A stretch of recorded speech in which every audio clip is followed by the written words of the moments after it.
Hello and good afternoon, everybody. Welcome to Harris Field at Ed Chef Stadium in beautiful Lewiston, Idaho, as we get ready for day 2 of the Palouse Summer Series here on the campus of Lewis Clark State College. The Doc Stewarts get ready to take on the Northwest Bandits as both these teams look to try and stay in the win column after wins in games yesterday. The Doc Stewarts splitting 2 games on their first day of the tourney, losing their first game against the host team here in Lewiston, the Lewis Clark Twins, but bouncing back for a big win against Reality Sports in Game 2. The Doc Stewarts will try to build momentum off of that one as they take on a Northwest Bandits club that is coming off of a 4-1 win yesterday against the Kalispell Lakers, who are also in this group with the Doc Stewarts and the Northwest Bandits. Day 2, it's kind of moving day. If you want to give yourself a chance to try and play on Sunday, you probably need to be winning here today. We'll see if the Doc Stewarts are able to do it as we are just about to get this one underway. We welcome you into the Roseburg Disposal pregame show. You can let them make the run to the dump for you. Give them a call at 673-7122. Coming up here in just a couple of moments, we are going to get an opportunity to talk with former head coach of the Roseburg Dr. Stewarts, former head coach of the Lewis Clark State College Warriors, and the current head coach out at UCC, Jeremiah Robbins. He's here with the team traveling today. He's been out here the whole time. He's probably a good portion of what set this tournament up for the Doc Stewarts as we are back in his old stomping grounds here. We get a chance to catch up with the ball coach and find out just what it's like to be back here in his old stomping grounds. That'll be coming up next here in just a moment. Want to remind everybody before we take our break that today's game is streaming live with video online at 541radio.com and on our YouTube channel. Search 1490 The Score on YouTube and you can find our broadcast there. Hit the subscribe button to make sure you don't miss our next broadcast of Doc Stewart's baseball here on The Score.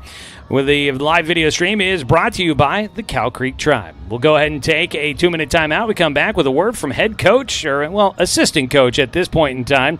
Assistant coach Jeremiah Robbins will be joining us in the pregame when we return here on 541radio.com and on The Score, 92.3 FM and 1490 AM.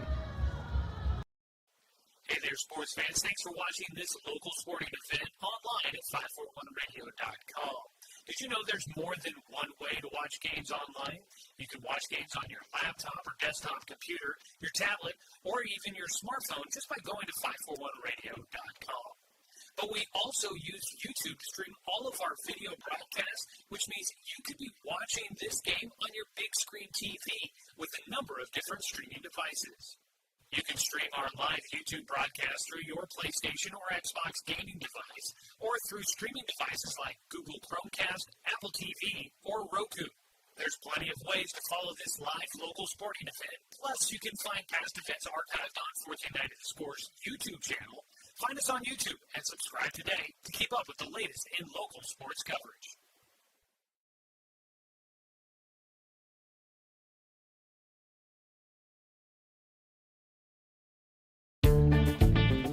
For over 100 years, Douglas County Farmers Co-op has been serving the needs of farmers, ranchers, and homeowners throughout Southern Oregon. Here, everyone is welcome. When you shop with us, you can expect good people, good products, and good advice. No membership needed. Just bring yourself, and we'll provide the expertise and products you need to tackle your next project. Douglas County Farmers Co-op, where everyone is welcome to shop. When the first Cascade branch opened in 1948, things were a lot different here. The fact they're still here says a lot about the way they do business. Staying in business for 75 years requires the cooperation of generations. It's the desire to learn and grow with your community. My account number is only 5 digits long. What that tells me is that this is a local credit union. Cascade Community Credit Union would like to thank you for 75 years of growth and support here in Douglas County.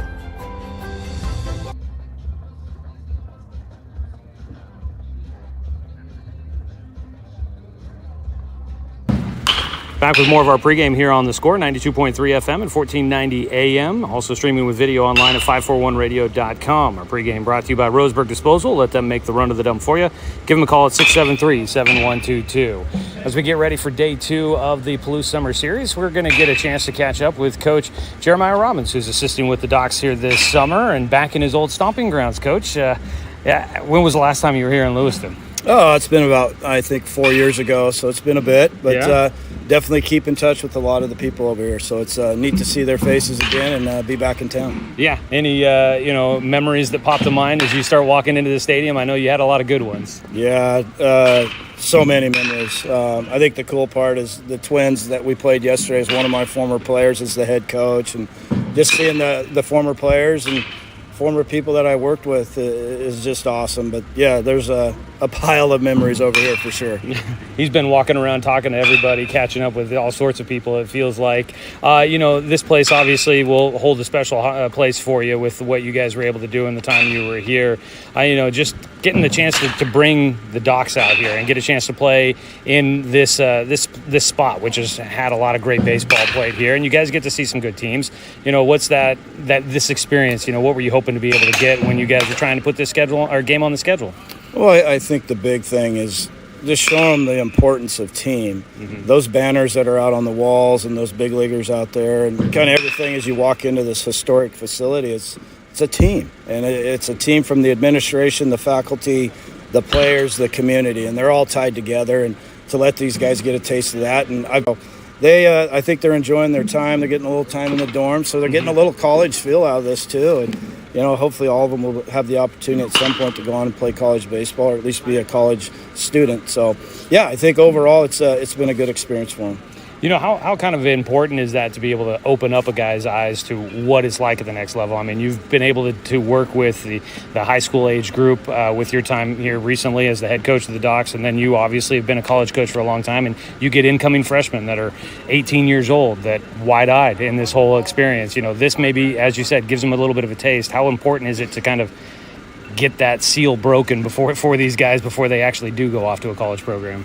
It's so important, and kind of with Douglas County, I'll be honest, I think we're a little bit sheltered there. We got, our awesome community, but getting outside of that comfort zone and seeing different players and different levels of the game, there's just so much value to that. And I think for these kids, they've all talked about wanting to be college baseball players. Well, they're getting a good taste of it right now, kind of that college atmosphere. And we're back-to-back games. The weather's going to be a bit of a bear today, but just getting that experience, and that's something that we want to continue with the program. I know the staff is very excited to be over here, but just showing them something that is a little bit bigger than Roseburg, but still taking this experience and being together as a team on the road. You're going to have to do that at the college level. You're going to have to be great teammates. So I think the values of our program, of Clinton Newell Doc Stewart's, are being really ingrained into them, and they're absorbing it all and having a good time with it. Has this place changed at all since you were last year? They got a new fence, and one of the head guys for that is a great friend of mine, Kent Mashesnik. He's done so much for this program, and him and the staff here and the leadership have put up a new fence. But it's a special place.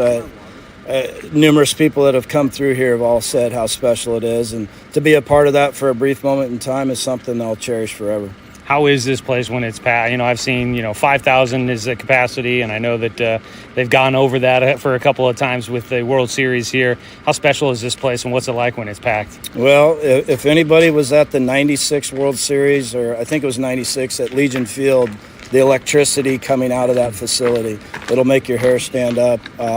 There's passionate fans here, and they come in from all over. Mm-hmm. So it's an electric place when it's packed, for sure.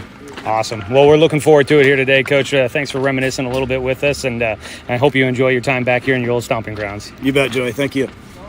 That is Coach Jeremiah Robbins assisting with the Doc Stewarts here this summer, head coach out at Umpqua Community College, former coach here at LC State College in Lewiston, Idaho, and good to catch up with him. I wanted to try and find a way to be able to make that happen here today, or at least during this tournament, but definitely wanted to try and do it today as we are playing here at his old ball club. So glad that he was here, and glad that he was willing to do that with me and get a chance to reminisce a little bit. The coaches are at home plate exchanging lineup cards. Coach Eric Savage and head coach Sam Leach for the Northwest Bandits. The Docs coming in at 6-6 on the season. As for the Bandits, they come in at 8-7. They won their last game, and both teams are coming off of wins in their last game. For the Bandits, they've just won the one in a row. Both teams are hoping to try and get win number 2 in the tournament here. And we'll take a look at those standings in the group. It's the Gleason group for the Doc Stewarts and for this Northwest Bandits club. So we will take a look at how things are standing there after one day of competition. And the coaches going over the ground rules here at the ballpark. This will be the first game here at Harris Field for the Northwest Bandits. They played yesterday in Pullman at Washington State University, where they won 4-1 over the Kalispell Lakers. They took a 4-0 lead in that one. It was 2-0 after the bottom of the first.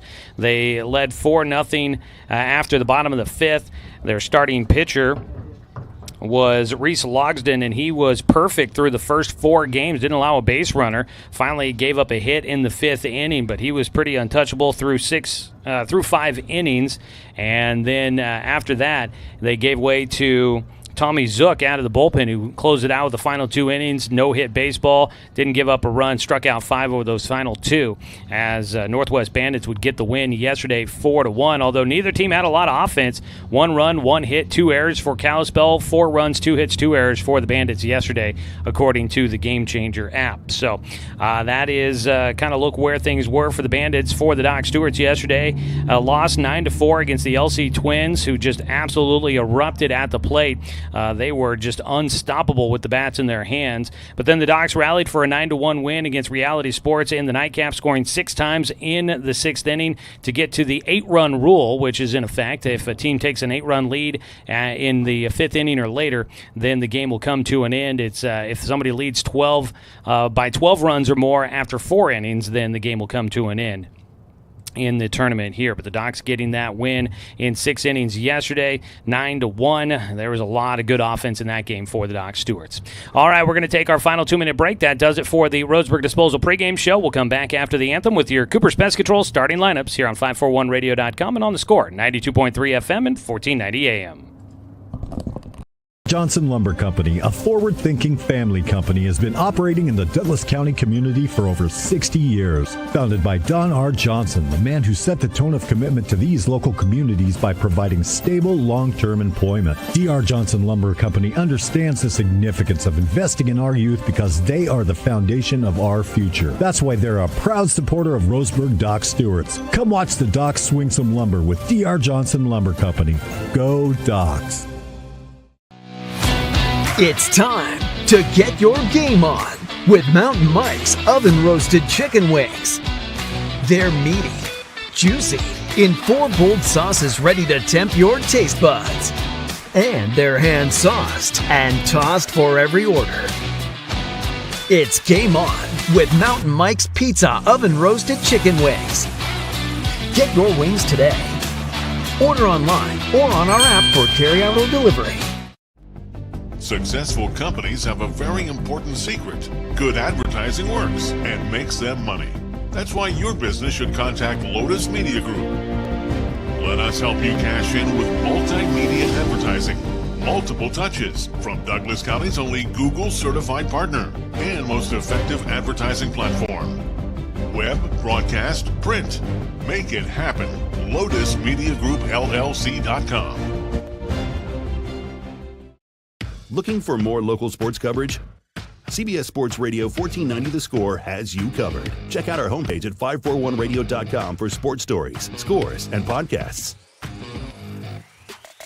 And follow us on social media. 1490 The Score is on Twitter, Facebook, and Instagram.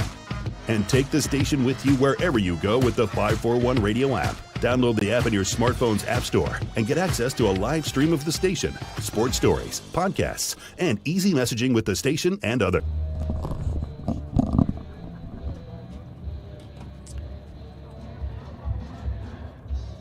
We get this ball game just about to get underway. Doc Stewarts will be the designated home team in the matchup. The Northwest Bandits will be the visitors. So let's take a look at the lineup put together by Coach Sam Leach for this Bandits club out of the Seattle region. Leading off is going to be Coben Mullins, the shortstop, followed by Blake Skinner, the third baseman. Henry Crumbaugh, the catcher, will bat third. Gabe Pham is the center fielder, batting cleanup. Leighton Daly, the DH, will bat fifth for starting pitcher Nolan Curran. In right field, Dylan Folkman will bat sixth. Hitting seventh and starting at second base, Reese Logsden. The first baseman, Jonah Schroeder, batting 8th, and Tim Cook, the left fielder, will round out the starting 9 for the Bandits.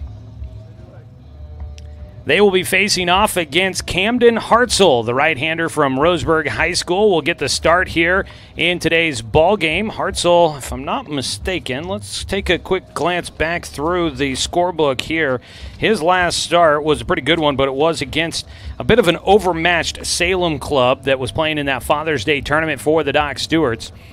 That was hosted by the Doc Stewarts. Cam in that game pitched 4 innings. The game was ended after 4 as the Doc Stewarts won that one 27-0. Hartzell gave up just 1 hit through 4 innings, no runs allowed, no walks, 8 strikeouts, 1 hit batter. So I know it was a team that was a little bit overmatched. Let's see if Hartzell can keep that kind of momentum going as he takes the mound here today against this Bandits club that is 8-7 on the year, coming off of a 4-1 win yesterday to go to 1-0 in the tournament standings. We'll take a look at those as we make our way through the day. Coben Mullins will start things off, a right-handed batter against the right-handed pitcher. First pitch is popped up foul and out of play for strike 1. Well, that sounds like a wood bat maybe for Coben Mullins out there. Looks like a metal bat on the on-deck hitter, Blake Skinner. Pitch in the dirt from Hartzell, 1-1 count as we get things underway here. Back behind the plate catching for the Doc Stewarts in today's ball game is Ty Hellenthal. Ball fouled off again. Yeah, that sounds like a wood bat out there. Always fun when guys decide to go with that. Doc Stewart's wearing the cream tops, cream trousers with blue numbers on the back of the jerseys outlined in orange. They've got the blue stirrup socks showing for everybody out there on the field. Blue caps with the orange R on the front. Hartzell got the decision on what uniforms they wear today. I'm glad that they threw on the cream tops. I was thinking they were going to wear blue, and we were going to have blue on blue between the two teams. A 2-2 pitch, fouled away again by Mullins. He stays alive. Coben Mullins yesterday in that 4-1 win. I had him down for an 0-for-1 day with 2 walks. The pitching staff for Kalispell issued quite a few walks. As there is strike 3, Hartzell freezes him on the outside corner and gets a strikeout to begin the day. 1 down. Mullins goes down looking. I don't think he agreed with that strikeout call, but he will have to head back to the dugout either way. 1 down, and that strikeout is brought to you by Mountain Mike's Pizza. Don't swing and miss with dinner tonight. Stop by Mountain Mike's at the corner of Bellows and Harvard in Roseburg. Mountain Mike's Pizza, the way it ought to be. First pitch outside for ball 1 to Blake Skinner, the third baseman.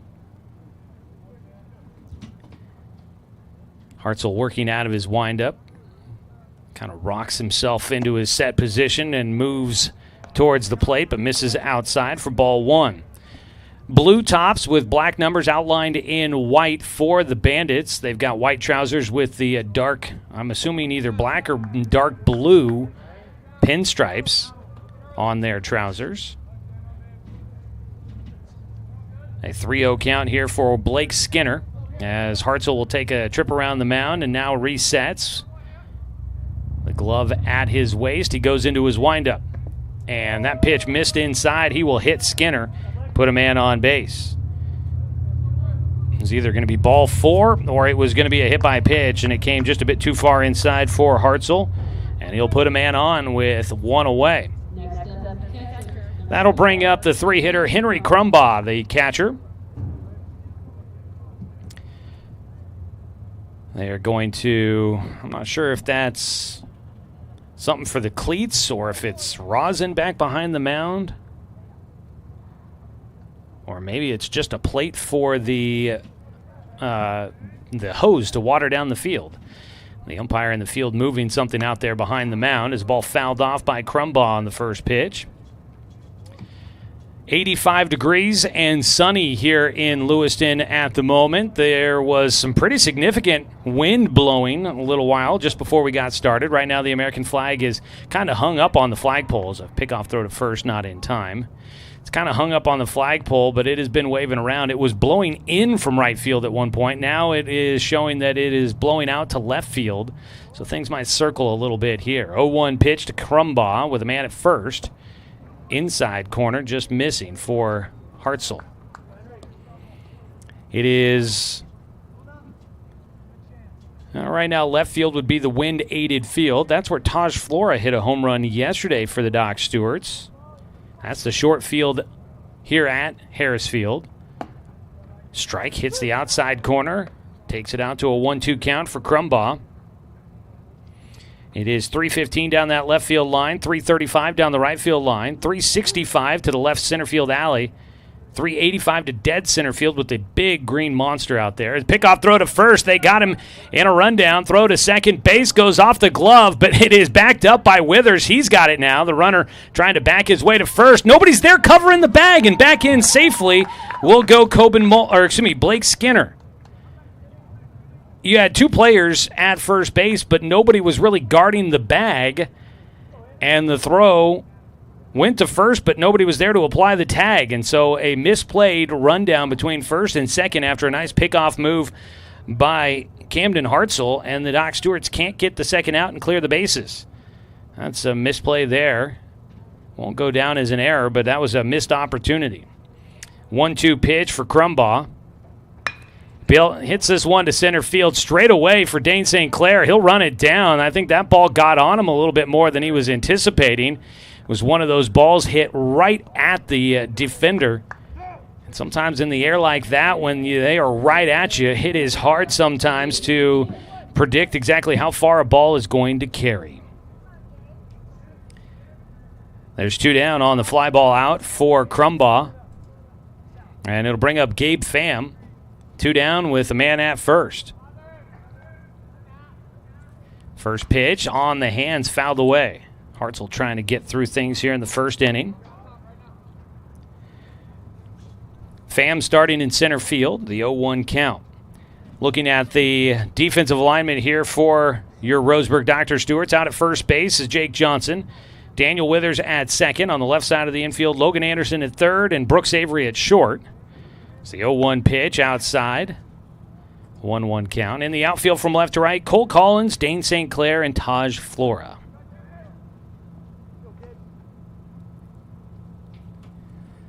At first base, Blake Skinner was hit by a pitch to get on.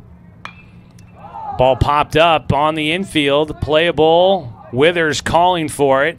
And the second baseman makes the grab to retire Pham and finish off the top of the first inning. Doc Stewarts will leave a man stranded out there for the Bandits. No runs, no hits, no errors, and one man left on. And the Docs coming up to bat. We'll take a look at their Cooper's Pest Control starting lineup when we return here on 541radio.com and on The Score, 92.3 FM and 1490 AM. Hey there, sports fans. Thanks for watching this local sporting event online at 541radio.com. Did you know there's more than one way to watch games online? You can watch games on your laptop or desktop computer, your tablet, or even your smartphone just by going to 541radio.com. But we also use YouTube to stream all of our video broadcasts, which means you could be watching this game on your big screen TV with a number of different streaming devices. You can stream our live YouTube broadcast through your PlayStation or Xbox gaming device, or through streaming devices like Google Chromecast, Apple TV, or Roku. There's plenty of ways to follow this live local sporting event. Plus, you can find past events archived on 1490 The Score's YouTube channel. Find us on YouTube and subscribe today to keep up with the latest in local sports coverage.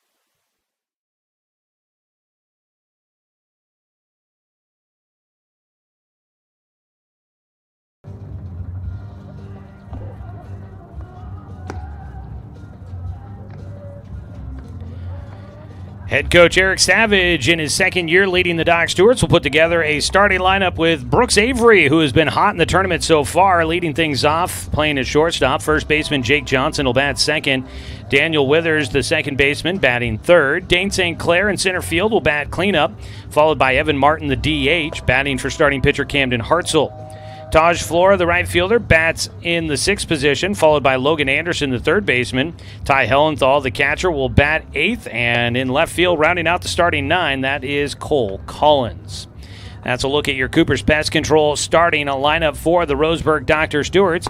When you're looking to build the best defense for your home, call Cooper's Pest Control to protect your house from those summer bugs. Cooper's Pest Control, your locally owned bug assassins. Call them at 673-0363. On the mound is going to be a right-hander. That is Nolan Curran, who will be out there. Curran, right-hander, medium build out there for him, trying to get a good look at him. Don't know a lot about which schools and locations these guys come from, so just learning a little bit about them, so guess we'll just kind of see how things play out here in this one. Curran will miss low and inside for ball one against Brooks Avery, who has had quite the tournament so far. It's a 1-0 pitch. Misses low on the outer half for a 2-0 count. Brooks Avery so far through 2 games in the tourney, 4 for 8 with a double and 3 RBI, batting in the leadoff position. 2-0 pitch. He got jammed, pops it up on the infield. Shortstop calling for it. And underneath it, Coben Mullins will make the catch to retire Avery. One down. Curran got him on the inside corner. And got him jammed to pop that one off the handle. That brings up Jake Johnson. Jake getting the win yesterday on the bump. Also hit yesterday. Johnson is 1 for 3 in the tournament with 2 runs scored and an RBI. Takes low for ball one. Curran yesterday was playing in the field in the game. Actually, he was a hitter only yesterday. Looked like the Bandits used the extra hitter yesterday. As a ball in the air for Jake. Well struck out towards right center. That ball's got a chance to get down. It will. One hops to the warning track at the base of the wall. Jake is going to put the brakes on at second. It's a 1-out double for the Docs. Jake Johnson belts that one towards the alley in right center. 365 out there. It hits the warning track and hops to the wall. And Jake Johnson will give the Docs a man in scoring position with the first hit of the game. First hit for the Doc Stewarts is always brought to you by MSK True Value and Building Supplies. Make sure that your summer projects are a hit with a stop by the MSK family of stores in Myrtle Creek and Tri-City. First pitch misses inside, ball one to Daniel Withers.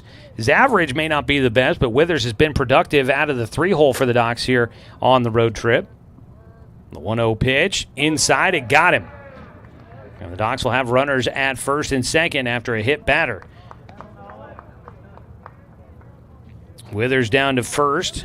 Johnson already at second. First base was open. Nolan Curran will hit his first batter of the game.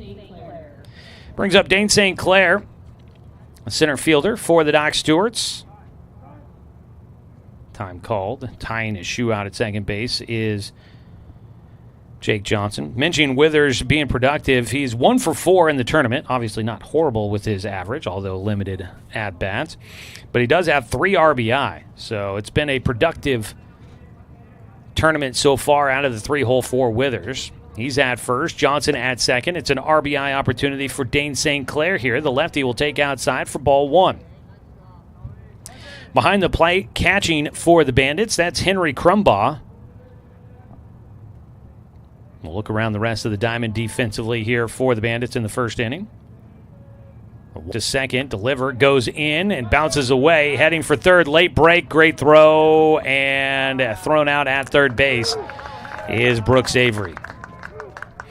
Excuse me, Jake Johnson. It's going to be the second out here in the inning. A 2-0 count for Dane St. Clair. That ball in the dirt. Didn't get too far away from Crumbaugh, and he makes a good throw to third base. Jake got a late break. And that didn't work out for the Doc Stewarts there. Pitch hits the outside corner for strike one against Dane St. Clair, a 2-1 count. With 2 down, now the only runner on base is Daniel Withers at first. Dane waits on the 2-1 delivery from Curran. That pitch is low, 3-1. So Crumball behind the plate. Jonas Schroeder out at first. Reese Logsden at second. Blake Skinner at third. Coben Mullins at short. And in the outfield from left to right, Tim Cook, Gabe Pham, and Dylan Folkman. Your defensive alignment there for the Bandits. Brought to you by Cooper's Pest Control.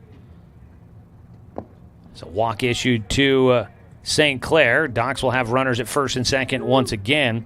Cooper's Pest Control, they're your locally owned bug assassins, so make sure you give them a call at 673-0363.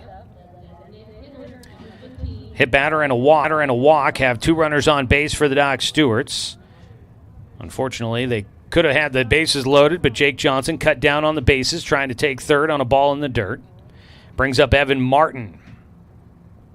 Foul tips off a pitch for strike one. Martin, let's see here.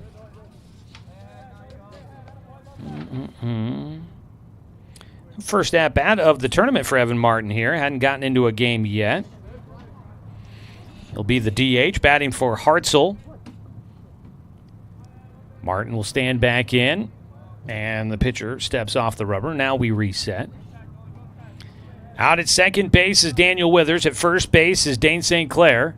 Evan Martin trying to see if he can give the Docs an early lead here. A 1-1 count as he takes a ball inside low. Saw yesterday as now the pitcher has to tie his shoe. Everybody didn't get their shoes tied quite right before this ball game. Yesterday we saw Taj Flora hit one over the left field fence. That was the first home run hit here at this field during the tournament. Don't know how things finished out in the last game last night. A 1-1 pitch. Ball fouled away. Strike two. Last night, team meeting. Just happened to be sitting in after we got pizza from Costco, and Coach asked, Joey, anything you want to add? And I said, well, if you guys could hit more home runs like Taj Flora, that would definitely make my broadcast a lot more exciting. We quickly kind of squashed that idea. Don't want everybody trying to swing for the fences here. It's a pitch low, 2-2 count. But Docs do have a guy at the plate right now that is capable of hitting him out of the ballpark. Was a big home run hitter at Douglas High School during his career, graduating this year for the Trojans. Batting in the 5 spot, Evan Martin with a 2-2 count. Runners at first and second. Doesn't need to hit it out of the fence, but a base knock here could give the Docs an advantage. The 2-2 pitch bounces outside. The runners will all hold. That's a nice job behind the plate by Henry Crumbaugh to block that one, keep it close to the plate, and maybe most importantly, gets up out of his crouch quickly and gets back to the baseball to make sure the runners, even with that ball squirting away a little bit, the runners don't have any thoughts of trying to advance. Full count pitch here for Evan Martin with 2 down. Runners should be moving on the pitch to the plate. There they go, and there's ball 4. So the bases are loaded with back-to-back walks for Nolan Curran. Martin at first, St. Clair at second, and Daniel Withers to third. Bases juiced. Taj Flora will come up to bat. Towers over Coach Eric Savage, who gives him a slap on the rear end as they had a brief meeting while Crumbaugh's out at the mound to talk with Nolan Curran. Bit of a lengthy meeting here between the pitcher and catcher. A fist bump, and back to the plate will go Crumbaugh. So that will be Taj Flora. Mentioned yesterday, Flora, the home run. He's 1 for 2 in the tourney with that solo homer. He will bat here with the bases loaded, and hopefully he's not thinking home run, but maybe he can get one he can square up. Takes on the outer half for strike one. Flora, I talked to him last night at the dorm rooms and asked him how'd it feel, and he said, well, I knew it as soon as I hit it. And that's always a good feeling. The 0-1 pitch bounces outside and behind the plate, working hard there. Crumbaugh keeps that ball, actually gloved it, and was able to make sure the runners don't have a chance to try and advance. A runner on every bag right now with 2 away. 1-1 pitch to the sixth hitter up for the Doc Stewarts here in the first. Outside. Count goes to 2-1. There is nowhere to put a runner. So Nolan Curran is going to have to try and find the strike zone here against Taj Flora. Yesterday, only one walk allowed by the pitching staff for this Bandits club. Curran will miss low. The count goes to 3-1. A hitter's advantage here for Taj Flora. Can he capitalize on the moment? Docs with the bases loaded, 2 away in the bottom of the first in a scoreless ball game so far. The 3-1 pitch to Flora. Low and inside, ball 4. Docs take a 1-0 lead on the bases loaded walk. That is 3 consecutive walks issued by Curran, and Taj Flora is the one to, well, get the benefit of it. He'll pick up an RBI because of that. Bases remain loaded. Coming in to score is Daniel Withers, and it makes it 1-0. Doc Stewart's in front. 3 straight walks, and that follows a hit batter. So the Doc Stewart's in front 3-1, they're in front 1-0. I was looking at the count as I was clearing it off of the scoreboard for those that are watching on our video stream, so that is the misspeak there. Doc's in front 1-0 here in the bottom of the first against the Bandits, and you can be watching this game if you want to tune in and find it on 541radio.com. You can find it there. Click on anything that says Docs Baseball, and you should eventually find your way to our page where the video stream is there. Or you can head to 1490 The Score on YouTube and watch the game. You just hit the subscribe button, and it'll make sure that you don't miss our next broadcast of Doc Stewart's Baseball this summer. Docs will be back to action tomorrow, and we're hoping that a win here today puts them in a decent spot to be able to play on Sunday in a semifinal game, looking to try and make the championship game Sunday afternoon. Well, 1 run in so far, and Nolan Curran on the mound trying to find the zone and misses outside. A fan for the Bandits back behind the plate throws up his hands, wondering where that pitch missed. It's a little outside to Logan Anderson, who's staying in with the bases still loaded, 2 away. Takes outside, 2-0 count. Anderson starting at third base again here today. He's been versatile on the infield. He's played at second. He's played at third. Probably could play at shortstop if they asked him to do so. It's probably where he's going next year at UVC. Swing and a miss for strike 1. Anderson, a state champion with Umpqua Valley Christian in the small school level in the state of Oregon. The 2-1 hits the inside corner. Curran fighting his way back into the at-bat. Evened it up at 2-2. Logan trying to see if the Docs can put a crooked number on the board. Lead 1-0 right now. The 2-2 is in the dirt. It skips away, but all the runners will retreat back to their bags. They head back to safety with that ball. Henry Crumbaugh back behind the plate. Boy, he has been working hard. And he's been doing a good job. He's already thrown out 1 base runner on a ball that was in the dirt. He got quickly and threw out Jake Johnson at third. A 3-2 pitch. Runners all moving. Inside for ball 4, leaning out of the way. Logan Anderson will take the walk, and he'll pick up an RBI as the Docs make it 2-0. Bases still loaded. Dane St. Clair scores. Evan Martin moves to third. Taj Flora at second. And Logan Anderson at first. That is 4 consecutive walks issued for Nolan Curran, and this has been a tough start to the ball game for the righty.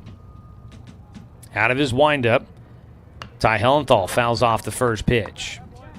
Well, the Doc Stewarts, a couple of RBIs based on walks, so they're not really driving guys home. But if you were thinking that you'd like to be driving home to a house with more rooms, a bigger yard, a walk-in closet, or a shop, check out Neal Company Real Estate at nealco.com to find available listings in Douglas County. Let their agents help you score the home of your dreams. That's Neal Company Real Estate, our RBI sponsors. 1-1 count here for Hellenthal, taken high after the first pitch foul ball. He's got the 1-1 pitch coming here from Curran, and Curran misses high for a 2-1 count. Doc Stewart's 8th hitter to the plate here in the first inning, and it's a warm one out there, and this is definitely not the start that Curran was hoping for. I imagine fatigue could start setting in, and as well as the mental side of the game. It's pitch high and inside, 3-1 count. start struggling to find the strike zone, and boy, you can really start getting in your head. Nobody throwing in the bullpen yet, but there is some activity over there, getting a little loose. A player getting stretched, a lefty. 3-1 pitch. Ball 4 again. That is 5 straight walks, and this is just getting brutal. Getting brutal for Curran, and I just don't think they were ready to necessarily expect to have to make a pitching change here in the first inning. And the Bandits, I'm not sure if they were prepared and ready to go to the bullpen just yet. It is 3-0. Docs in front. They've only got 1 hit here in the frame, but a hit batter and then 5 consecutive walks have brought in 3.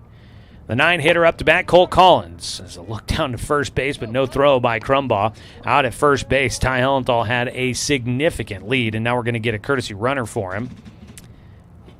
Is that who I think it is? Let me double check on numbers here. No, that's Brevin Harrison. I almost thought that was Evan Corbin running at first base. It'll be Brevin Harrison that'll come in. Although, now I don't know if the rules were updated. We'll get into this in here a second.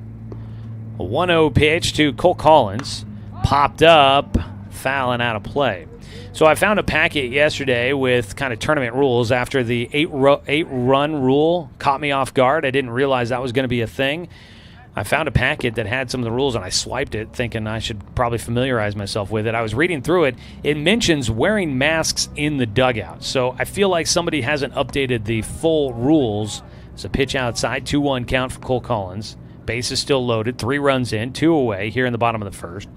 I don't feel as if the rules have been completely edited and updated since maybe back in the kind of short period after the pandemic set in. As a 2-1 pitch, Collins gets behind one to left field. That ball is belted. It's going to go all the way. Hits off the top of the wall. Collins gets around on 1. 2 runs will score. A 3rd run heading towards the plate. It's cut off. No throw home. And Cole Collins with a 3-run double puts the Docs in front 6-0.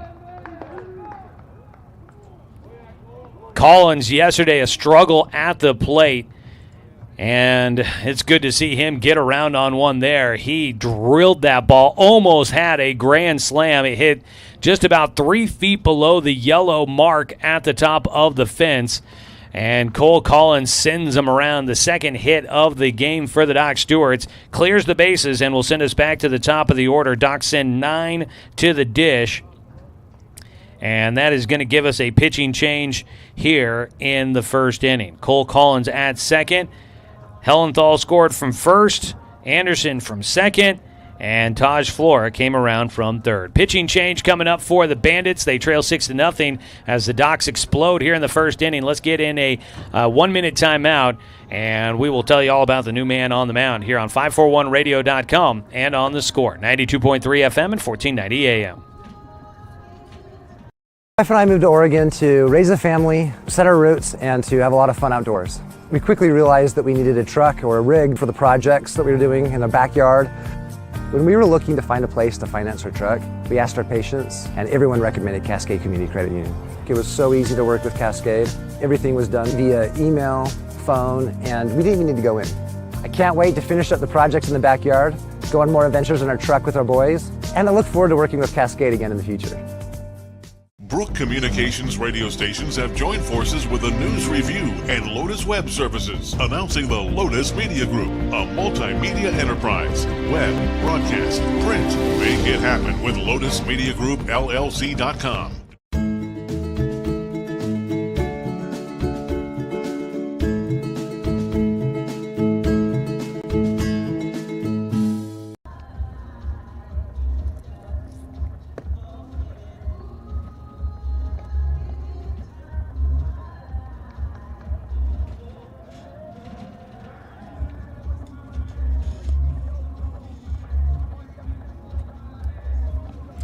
Back here for the bottom of the first inning. There are 2 down. Doc Stewarts have put 6 runs on the board. 1, 2, 3, 4, 5. Yep, 6 runs. Sometimes when these innings get a little lengthy, you lose track of it all. 6-0 the score. Docs in front, and they'll go back to the top of the order. Brooks Avery popped out to shortstop to start the game. That was against Nolan Curran. Now he faces the lefty, Gavin Harrington, who will miss inside for ball 1. As he takes over, Curran goes 2/3 of an inning, gave up 2 hits, right now credited with 6 runs, 5 walks, no strikeouts, 1 hit batter. Cole Collins is out at second base. He would go to the total of the opening pitcher as that ball is fouled down the left field side just by a hair for Brooks Avery. Got around on that inside pitch from the lefty, and if that ball's fair, then that would have closed the book on Nolan Curran, as I'm assuming that Cole Collins likely would have been scoring on that ball if it had landed in fair territory. And over there by the dugout, walking around in the bullpen, Nolan Curran, he's frustrated. He had a tough start here today. Ground ball foul for Brooks Avery, and it's a 1-2 count against the Docs leadoff hitter, who's up to bat for a second time here in the first inning.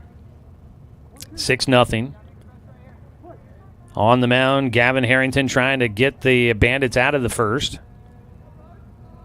The 0-2 pitch from Harrington. The lefty kicks, gets Avery to reach. It's a ground ball, third base. Blake Skinner reaching for it, can't get it on the short hop. Deflects the baseball. That'll be an error at third. Tough play to make, but goes off the glove, and he'll get credited with that error there. At least that's what I would say. That'll put runners on the corners. First misplay in the ballgame for the Bandits, and the half inning will continue. Jake Johnson up to bat for a second time, had a double to the right center field alley his first time up, and eventually got thrown out at third trying to steal third base on a ball in the dirt. He'll step back in, looking to try and get his second hit of the ballgame. He had the first hit of the game for the Doc Stewarts. The first pitch elevated a 1-0 count to start for Jake Johnson. So I brought up the rules because we did see Brevin Harrison. I said that Hellenthal scored on that double by Cole Collins. It was actually Brevin Harrison running for for Tyler Hellenthal, or Ty Hellenthal. Hellenthal, the catcher, and I was reading through the rules, and as I said, I don't think they've been updated because it was mentioning masks being worn in the dugouts, but it did say that only the pitcher could get a courtesy runner, if I recall correctly, as a ball fouled away. Maybe that's not true. Actually, let me double-check on myself. I'm confusing myself now. Ball fouled off by Johnson, a 2-1 count. You can only use the DH for the pitcher, but courtesy runners allowed. Oh, catchers only are the ones. Okay, so never mind. I'm way off base here. For some reason, last night, I was exhausted. Boy, doubleheader, and it's warm, but I'm in the booth where it's fairly temperature controlled. There's a ground ball to shortstop for Johnson, scooped up by Mullins.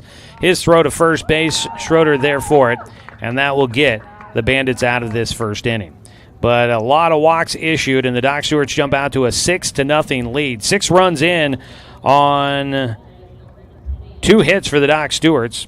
There was 1 error and 2 runners left on base.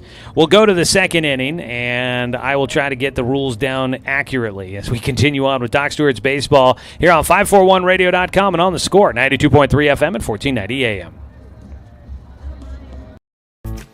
At Douglas County Farmers Co-op, we want your four-legged friends to be healthy and happy. That's why we stock a carefully curated selection of pet, equine, and livestock supplies. From the premium foods your pets crave to grooming and show supplies that help you shine in the show ring, you'll find it at Douglas County Farmers Co-op. Our knowledgeable staff are here to help with those tough pet and livestock care questions. Stop by or shop at DouglasCountyFarmersCoop.com. It's time to get your game on with Mountain Mike's oven-roasted chicken wings. They're meaty, juicy, in 4 bold sauces ready to tempt your taste buds. And they're hand-sauced and tossed for every order. It's game on with Mountain Mike's Pizza oven-roasted chicken wings. Get your wings today. Order online or on our app for carryout or delivery.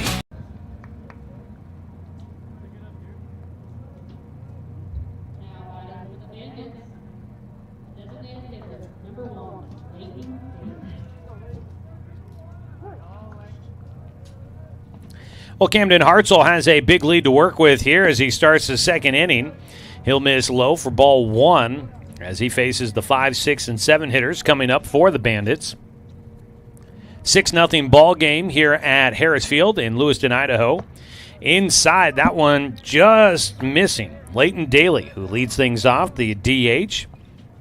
Will have a 2-0 count. Hartzell wants a different ball. Top of the second inning. Doc Stewart's in front. They really took advantage there in that first inning. Swing and a miss, chasing some high heat there from Hartzell. Scoreboard says 5-0, but it is 6-0.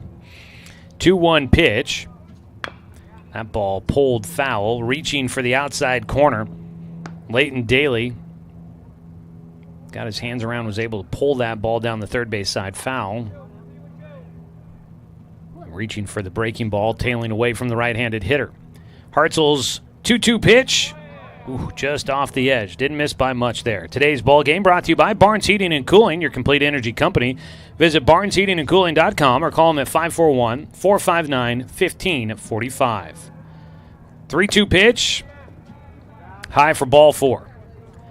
And that'll be a base on balls for Leighton Daly. Second base runner in the game for the Northwest Bandits.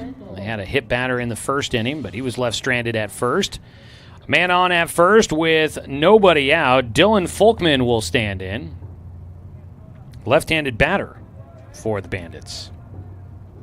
First pitch, he hits. That ball tailing towards the alley. Long run for St. Clair, and Dane will come up with the diving grab. And now they've got a double play chance. The throw to first, almost thrown away, but stepping on the bag is Johnson, and that is a twin killing from the outfield. Dane St. Clair lays out for one in center field, makes the grab. The runner at first, Leighton Daly, wasn't sure if it was caught or not, and he was already at second base thinking it had dropped in for a hit, and he was late getting back to first and will get doubled off.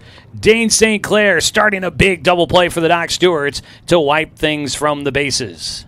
And that'll bring up Reese Logsden with 2 outs and nobody on. He'll take inside for ball 1. So Dylan Folkman robbed of a hit by a great play in center from St. Clair. He had a long way to go, and that ball kept tailing away from him. As the ball popped up on the infield, it'll end up in foul territory. Racing, a collision, and the ball drops. Looks like everybody will be okay. Jake Johnson came charging in from first, going out, and Ty Hellenthal, neither able to make the catch. They both probably were calling for it and intently watching that one, neither looking to see if the other was giving way.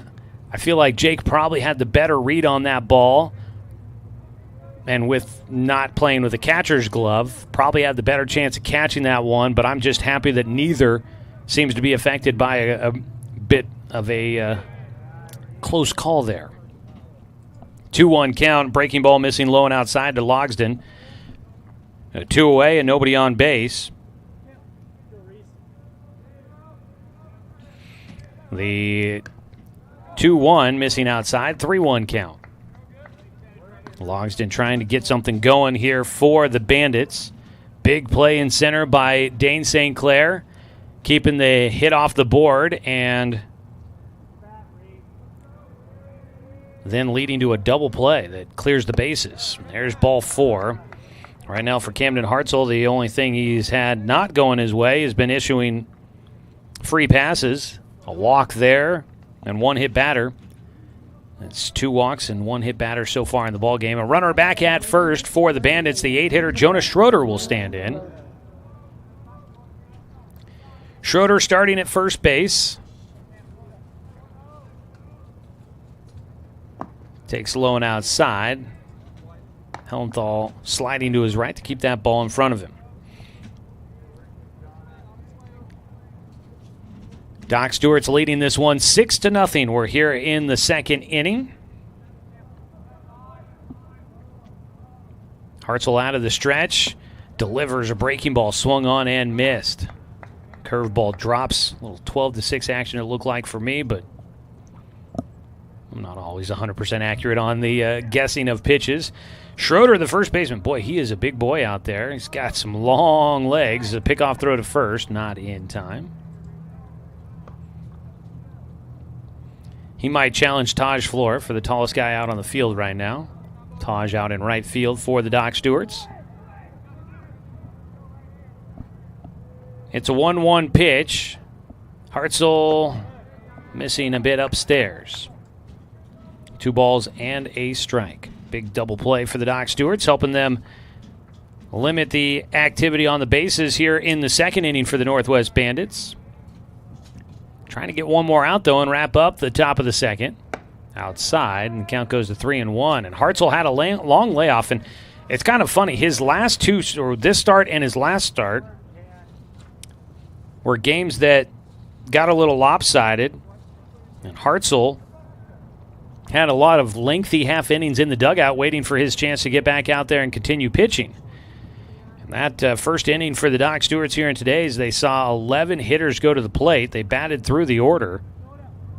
And so it was a lengthy layoff for Hartzell, who's trying to regain his form after he had a pretty successful first inning, getting a couple of fly ball outs and a strikeout in there.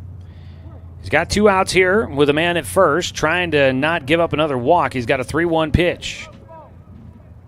And there is another walk to put runners at first and second. So, as we've seen, really the biggest thing is you don't want to give up the walks. Putting guys on base with free passes, it is just not acceptable for the Doc Stewarts. They don't want to do that. That is now 3 walks in the game for Hartzell with a comfortable lead at 6-0. You got the opportunity to try and be aggressive on the mound and let your defense play behind you. And the defense has been doing well so far. Big play out of Dane St. Clair here. A couple of fly ball outs caught on the one on the infield and a couple in the outfield. Obviously, you're not looking to just serve them up and throw batting practice out there, but you got to attack the zone. The one thing that's going to kill you is putting runners on base, and then you're kind of forced to try and attack the zone, and if a hitter squares one up, this game can change in a hurry. 6-0 lead can evaporate quickly if you start putting guys on and allowing them the opportunity to add to the RBI opportunities on the bases. Brief visit there for pitching coach A.J. Doolittle. Back to action with the 9-hitter Tim Cook at the plate. He swings through on the first pitch, strike 1, a breaking ball tailing away from the right-handed hitter. Tim Cook yesterday was 0 for 2 in that 4-1 win for the Northwest Bandits over Kalispell out of Montana. Strike called on the outside corner, 0-2 count. Hartzell, after the conversation with the coach and the catcher, coming out firing a couple of strikes, looking to try and wrap it up here, leaving runners stranded at first and second. With 2 down, the 0-2 pitch to Cook. Gets him to chase above the zone for strike 3, and it's another Mountain Mike's Pizza strikeout for Camden Hartzell. He gives up a couple of walks here in the second, but he manages to avoid giving up any damage, and the Doc Stewarts continue to lead 6-0. No runs, no hits, no errors, 2 men left on. We'll go to the bottom of the second here on 541radio.com and on the Score, 92.3 FM and 1490 AM.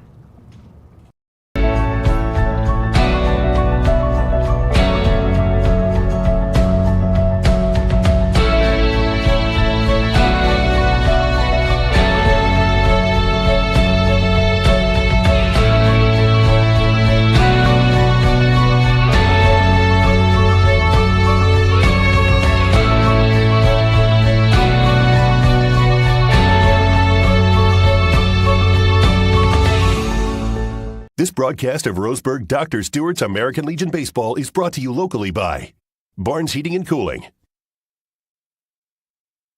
Cascade Community Credit Union, DC Farmers Co-op, Dr. Alanson Randall, Travel Leaders Flyaway Travel. Tune in throughout the summer for Dr. Stewart's American Legion Baseball on the Score, 92.3 FM and 1490 AM.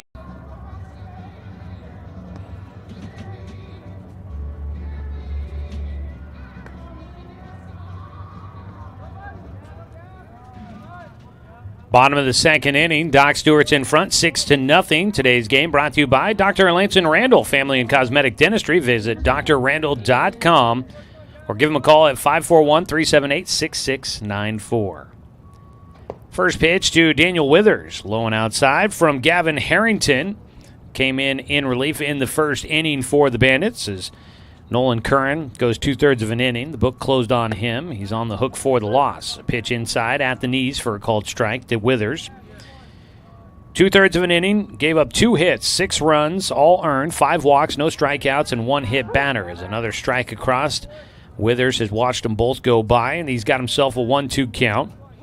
Withers hit by a pitch in the first inning, scored the first run of the game for the Doc Stewarts. He swings through a ball on the inside corner, will head on down to first. The ball in the dirt, scooped up by Crumbaugh, and he will make the put out at first. That'll be the first strikeout for Gavin Harrington, 1 away. Dane St. Clair will get a chance to bat, coming off of his big play in the defensive side of the game. Always love to see a hitter get a chance to come up to bat after making a big play defensively. Lefty-lefty matchup. First pitch low and outside for ball 1. On deck for the Doc Stewarts is Evan Martin. The ball grounded towards second. In front of it is Logsdon. He will retire St. Clair, 2 away. The on-deck hitter is brought to you by Evergreen Family Medicine. Expect the unexpected with Evergreen Family Medicine. Serving Roseburg, Myrtle Creek, and Sutherland, Evergreen offers more than traditional primary care. They're dedicated to providing exceptional care for the unspoken needs of some of our community's most vulnerable. You can always expect more from Evergreen. 2 away and up to bat with nobody on. Evan Martin takes high for ball 1. Martin was one of 5 players to draw a walk in a row. Outside, 2-0 count. Withers was hit by a pitch, then St. Clair, Martin, Flora, Anderson, Hellenthal, all drawing walks against starting pitcher Nolan Curran. Swing and a miss by Martin on a breaking ball, disappeared underneath the bat. 2 balls, 1 strike.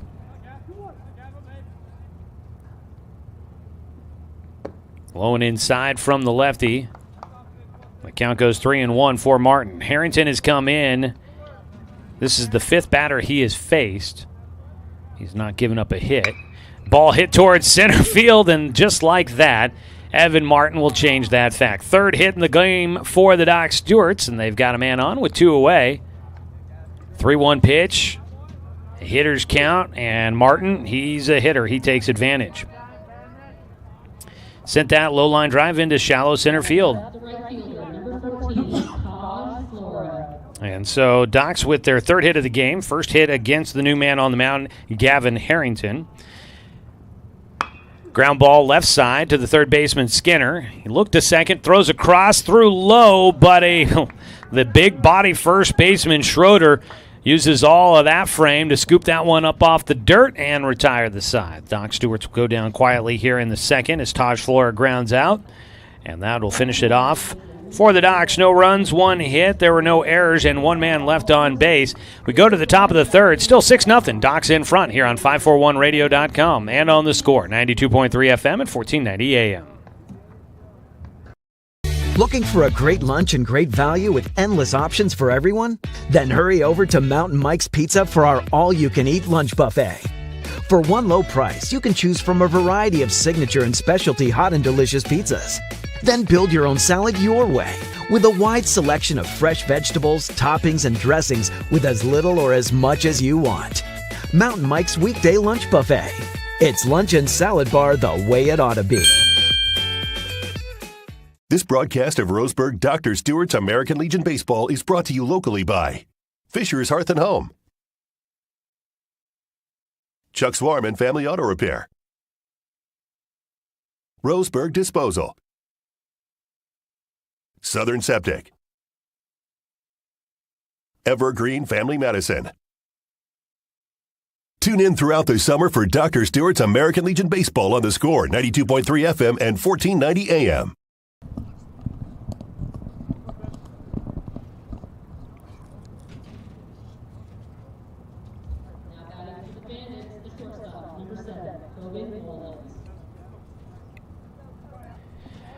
Top of the order, we'll get a second look at Cam Hartzell as we start the top of the third inning. Welcome you back here to Lewiston, Idaho. It's a ground ball. Third base side, it gets by Logan Anderson into left field.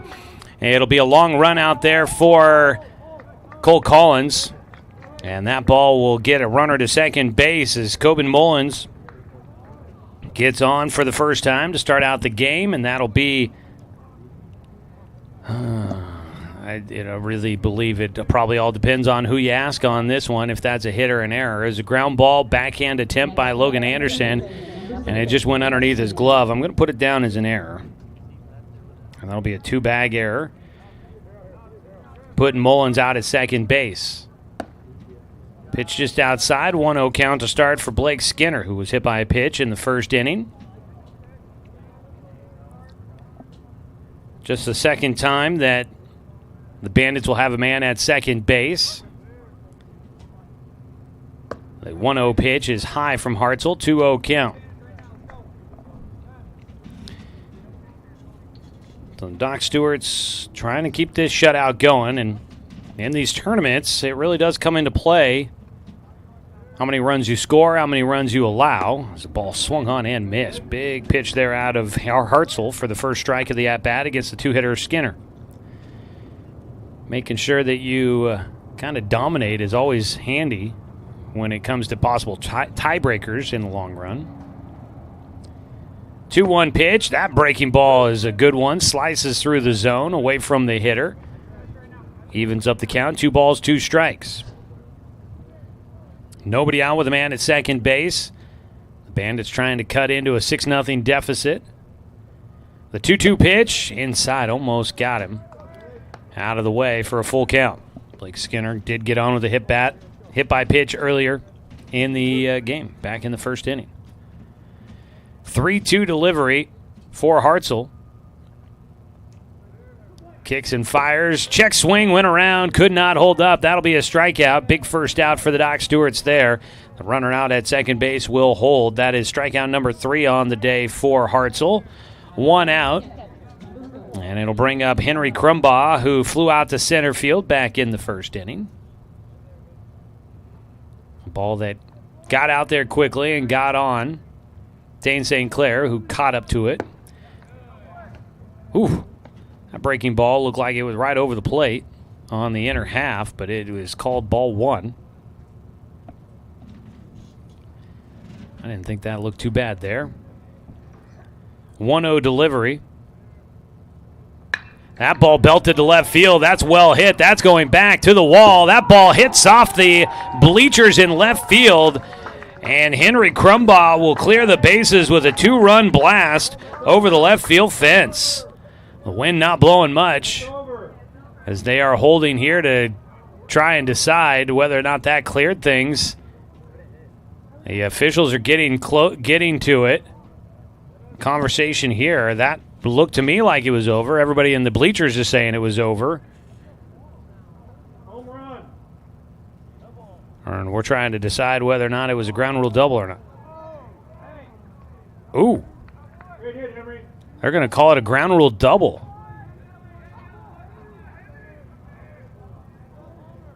And the umpire will meet with Coach Sam Leach, the third base coach there, and so 1 run will come in. It'll only be 1. It is not a home run.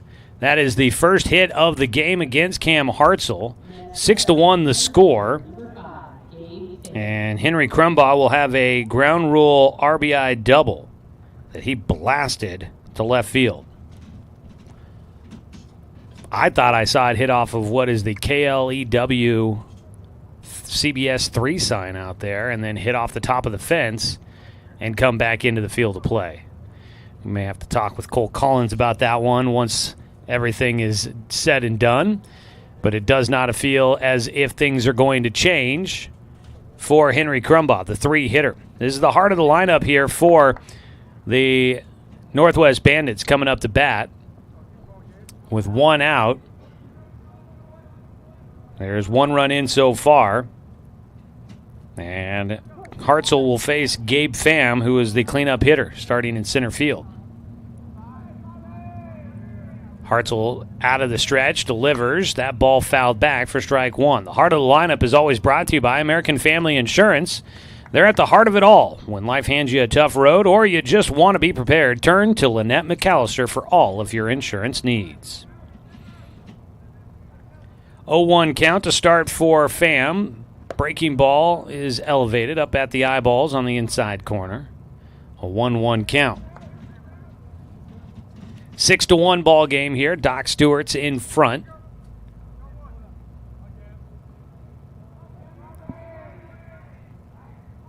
Runner going. Throw to third base. Got time. Oh, they call him safe at third. And Coach Savage is out of the dugout to have a conversation on that one. That throw beat Henry Crumbaugh to third base. And Coach Savage just want to have a conversation here about that one. That play was close there at third. It sure looked like the tag might have gotten down by Anderson in time. But maybe Crumbaugh is got the trying to balance the scales of the baseball justice after what looked like a two-run homer over the left field fence. Guy called the ground rule double, I guess maybe stealing third. He's balancing the scales a little bit there. A 2-1 count at the plate for Gabe Pham. Pham now with a man at third base to try and bring home. Hartzell's pitch popped up. Johnson in front of his own dugout. Won't have a chance to make the grab. That ball I thought was going to hit off the roof, but it just misses the dugout roof. Maybe there would have been a chance for a good play for Jake Johnson, but doesn't get a glove on that one. I was walking around. I'm trying to remember where I saw this picture. Actually, I think it must have been, around the bathroom somewhere, where a guy was standing on the railing in front of the dugout and reaching up to make a play in foul territory here at Harris Field. His ball popped up right side again. That ball is going to carry even further, and it will land in foul territory. Jake Johnson giving chase. Can't get to that ball. I think that one was playable down that right field side, but couldn't get there in time. It'll stay a 2-2 count. But he was up on the railing. The dugouts are in the ground. They're sunken in. There's a railing in front of it, protect everybody in the dugout. And he was standing on the railing, grabbing the top of the roof, the railing there at the top of the roof of the dugout to try and make a play on a ball in foul territory. 2-2 pitch outside from Hartzell. Count goes full. I'm trying to remember where I saw that picture. It was around the ballpark here somewhere. A lot of history at this ballpark, so there's a lot of stuff up. A lot of pictures of some of the past players that have come through this program and have gotten a chance to play here. 3-2 pitch, beamed him. So Pham will earn the hard way on base. Hartzell lets that one slide out of his hands. Not quite where he wanted it. And that'll put runners at first and third.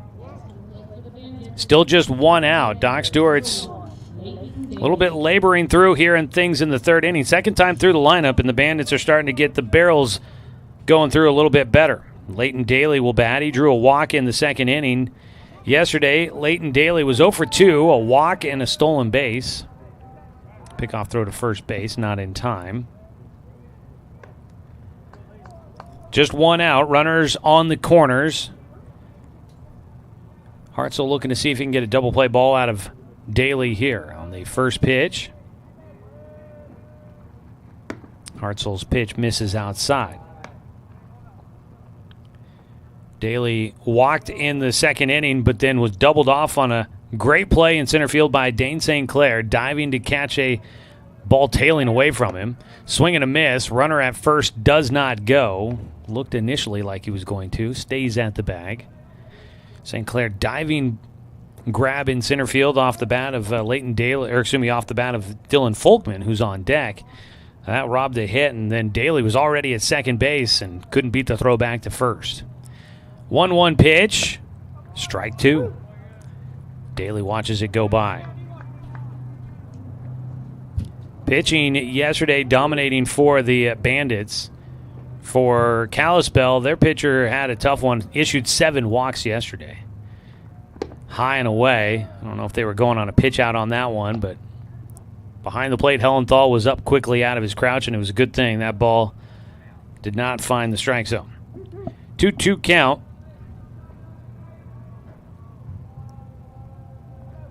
One run in so far here in the third. It's a 6-1 ball game. That ball popped foul back behind home, out of play. Stay 2-2.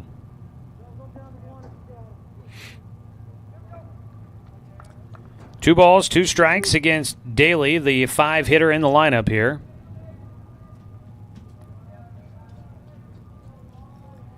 Hartzell kicks and delivers. Got him to reach, but he just got a piece of it to foul it off and stay alive. Daly almost couldn't catch up to that pitch on the outside corner. Today's ball game is sponsored by Chuck Swarman Family Auto Repair. Are you ready to go where life takes you? 2-2 count in a 6-1 ball game here. Doc's trying to hang on to a significant lead. The 2-2 pitch fouled off again, and Hartzell's having to throw a lot of pitches here. Only into the third inning. I don't know his pitch count, and they're, at least according to the rules I read, they're not enforcing a strict pitch count limit. They are leaving it up to the coaches to consider the health of their players' arms to be able to keep player safety in mind. But no strict pitch count limit rules in effect. 2-2 pitch once again. That ball in the air to left field. Cole Collins is going to have the chance to play this one. Will make the catch down the left field line. The throw in will get knocked down by Johnson, backing things up, by Anderson, who's backing things up for Avery. Drives in a run. Sac fly for Daly. He'll pick up an RBI. 2 down. So the Docs will get an out, but trade it for a run. 2 runs have come in. It's 6-2. Still at first base is Gabe Pham. And it'll bring up Dylan Folkman, who almost had a base hit back in the second. Folkman, the lefty, will stand back in. So an error here in the third inning for the Doc Stewarts on the first batter that was up. A hit batter in there as well. A couple of runs able to come in for the Bandits as the first pitch fouled off by Folkman.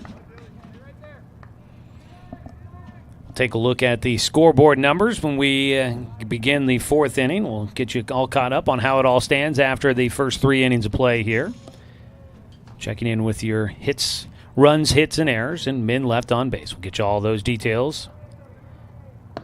Pitch low and inside, 1-1 count. Here at Harris Field at Ed Sheff Stadium. Sheff, the former coach for the LC State Warriors way back in the day.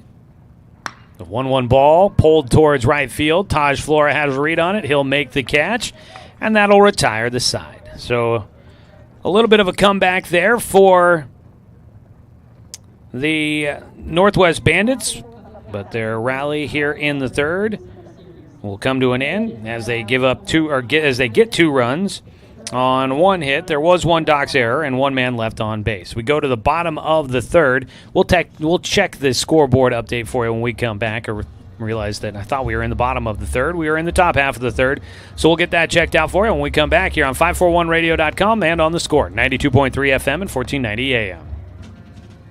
Cast of Roseburg Dr. Stewart's American Legion Baseball is brought to you locally by MSK True Value,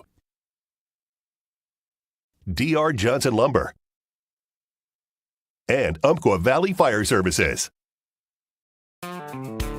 Turn your home into your dream sanctuary with help from Douglas County Farmers Co-op. For over 100 years, we've carried everything you need to keep your garden and crops green and growing, including a large selection of soil mixes, composts, fertilizers, and other soil amendments. You'll also find stones, boulders, gravel, and more to add structure and diversity to your yard. Stop by or shop at DouglasCountyFarmersCoop.com. Hold on to your taste buds because the heat is on. Introducing Mountain Mike's new jalapeno nut nuts. For limited time, they're just $5.99. Order online or on our app for dine-in, carry-out, or delivery.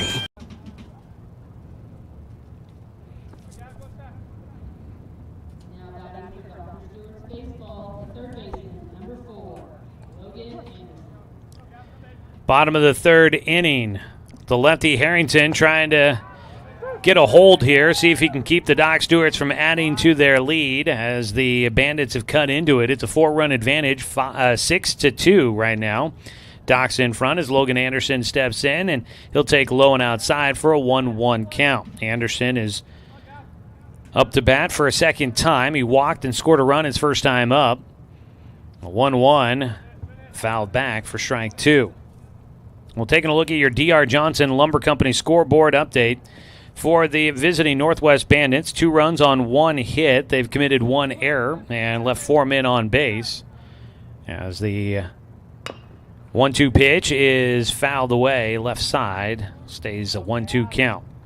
As for the Doc Stewarts, they've got 6 runs on 3 hits. They've committed 1 error, and they've left 3 men on base so far in this ballgame as we go to the bottom of the third here. Nobody out, nobody on. A 1-2 pitch for Logan Anderson. He'll take for a 2-2 count. That pitch was not out of the strike zone by much. 2-2 delivery for the lefty Harrington. It's well outside, and the count goes full.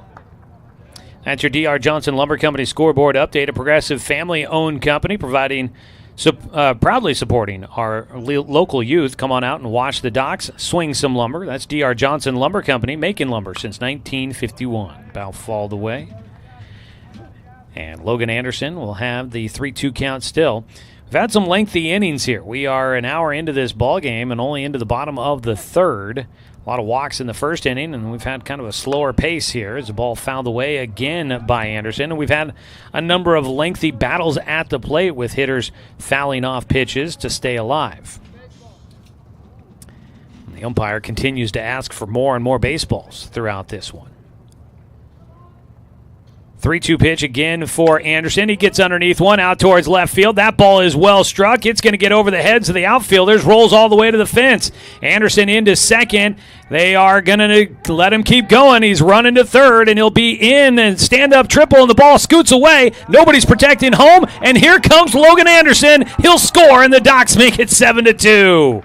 Logan Anderson makes it all the way around the bases on a triple to left center. The ball kicks away on the throw back in, and there was no chance with nobody not in the right position to back up the play. It kicked off the heel of one of the players defensively, and it just rolled into no man's land, and the Doc Stewarts will add to their lead back on top by 5. 7-2 your score here in the bottom of the third. Logan Anderson, he will score for a second time in the game. Outside on the pitch to Ty Hellenthal. What a play there, Logan. I met his grandpa earlier today, and I'm sure he had a good time watching Logan rounding the bases on that one. Another pitch, miss, a check swing, appeal down to first, no. Ty Hellenthal did not go around. That'll be the second error in the game for the Bandits. It was not an inside-the-park home run as the ball fouled off by Hellenthal. I guess that'll go on whoever threw the ball back in. I'm going to say on the left fielder. And the ball came in and kicked away. So a throwing error allows Anderson to score. Ball slapped right side for strike 2 into the netting above the Doc Stewart's dugout down the first base side. 2-2 count for Hellenthal. That ball's flying a little bit here. There's another ball in the air, this time to left field, very playable out there for Tim Cook. One away as Hellenthal flies out. Let's go ahead and pause 10 seconds for station identification. This is Doc Stewart's Baseball here on The Score. Next to the plate, the left fielder, number 9, Cole Collins.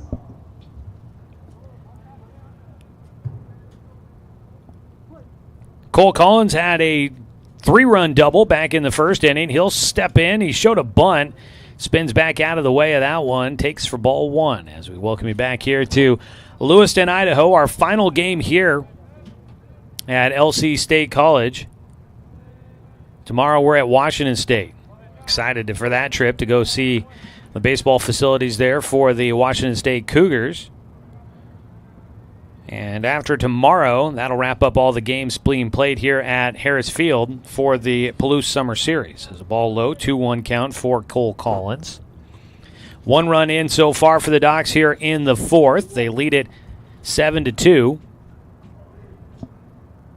2-1 pitch. Collins off the end of his bat. A weird rolling ball to first base. It's knocked down by Jonas Schroeder, and he steps on the bag to retire Collins. 2 down. That ball off the end of the bat, a little cue ball shot down the first base line, and it somehow magically stayed fair. And had a lot of spin on it. Schroeder knocked it down, and it was right next to the bag, so he had the opportunity to just pick it up with his bare hand. Had plenty of time. Didn't need to rush it, and he steps on the first base bag to retire Collins. 2 away, top of the order. Up for a third time will be Brooks Avery. Avery 0 for 2 in this game, reaching on an error his last time up. Came into today batting .500 in the tournament. He fouls off the first pitch. It'll be his second go-around against the lefty Gavin Harrington. So let's see. Today's Friday. Docs at Washington State tomorrow. Tomorrow there'll be 3 games here at LC State, and those will be the final 3 of the tournament. This has been a fun and a good place to play. Docs are looking to try and end their time here in Lewiston, or playing in Lewiston. They'll be staying here, but trying to end their time playing here in Lewiston with a positive note, leading 7-2. Pitch outside from Harrington, 2-1 count to Avery. Tomorrow, Docs will take on the Kalispell Lakers. We'll take a look at the group standings, the Gleason group standings. 2-1 pitch. Avery hits it towards short. Picked up by Mullins. His throw to first. Ooh, just in the nick of time for Avery, who, as he run by, says safe. And he might have been if we could have slowed that down and looked at it frame by frame. There might have been a challenge to be made there. We go to the top of the 4th. Docs add a run here in the bottom of the 3rd. 1 run on 1 hit, 1 error, nobody left on base. Top of the 4th, Docs leading 7-2 on 541radio.com and on the Score, 92.3 FM and 1490 AM. Johnson Lumber Company, a forward-thinking family company, has been operating in the Douglas County community for over 60 years. Founded by Don R. Johnson, the man who set the tone of commitment to these local communities by providing stable, long-term employment. D.R. Johnson Lumber Company understands the significance of investing in our youth because they are the foundation of our future. That's why they're a proud supporter of Roseburg Dock Stewarts. Come watch the Docs swing some lumber with D.R. Johnson Lumber Company. Go Docs! This broadcast of Roseburg Dr. Stewart's American Legion Baseball is brought to you locally by Neal Company Real Estate, American Family Insurance, Champion Car Wash, Cooper's Pest Control, Mountain Mike's Pizza. Tune in throughout the summer for Dr. Stewart's American Legion Baseball on the Score, 92.3 FM and 1490 AM.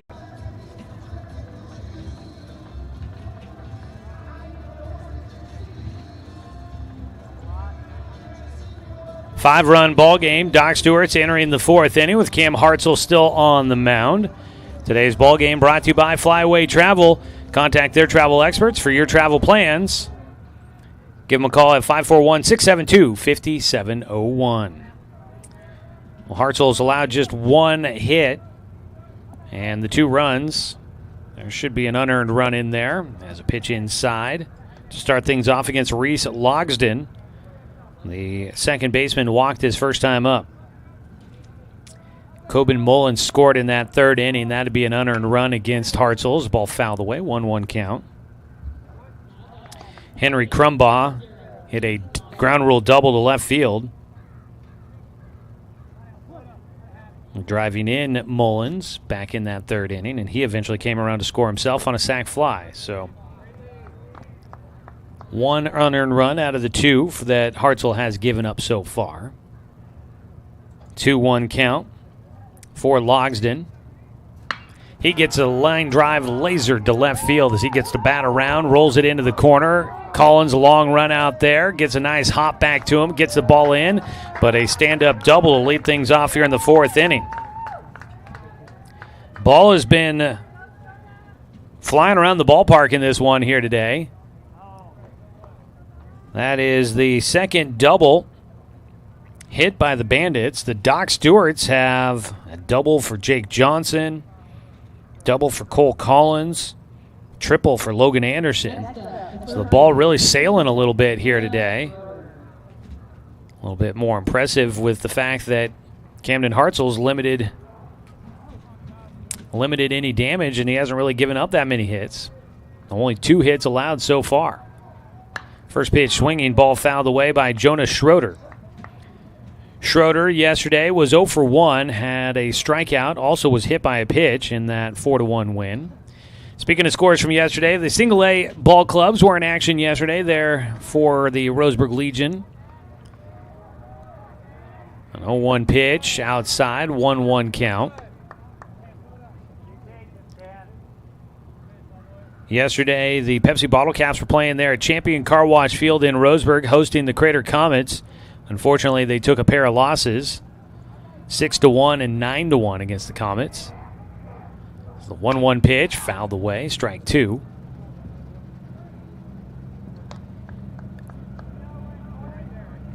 Also yesterday, Dr. Randall's Crowns, they were down in Medford to take on the North Medford Mavericks. And the Crowns unfortunately lost that one 3-2. So a tough day for the single-A clubs yesterday. They'll be back to action in here in a little bit. Don't have any games scheduled today, though. Pitch in the dirt. Dropping to his knees and making sure the 5-hole did not let that ball go through. Ty Hellenthal blocks it behind the plate. The runner out at second base. Reese Logsden stays put. 2-2 count with a man at second and nobody out here in the 4th inning. 7-2, Doc's in front. Hartzell sets, looks to second, and fires in, out at second base. Logsden stays put once again as Hellenthal working behind the plate. Full count.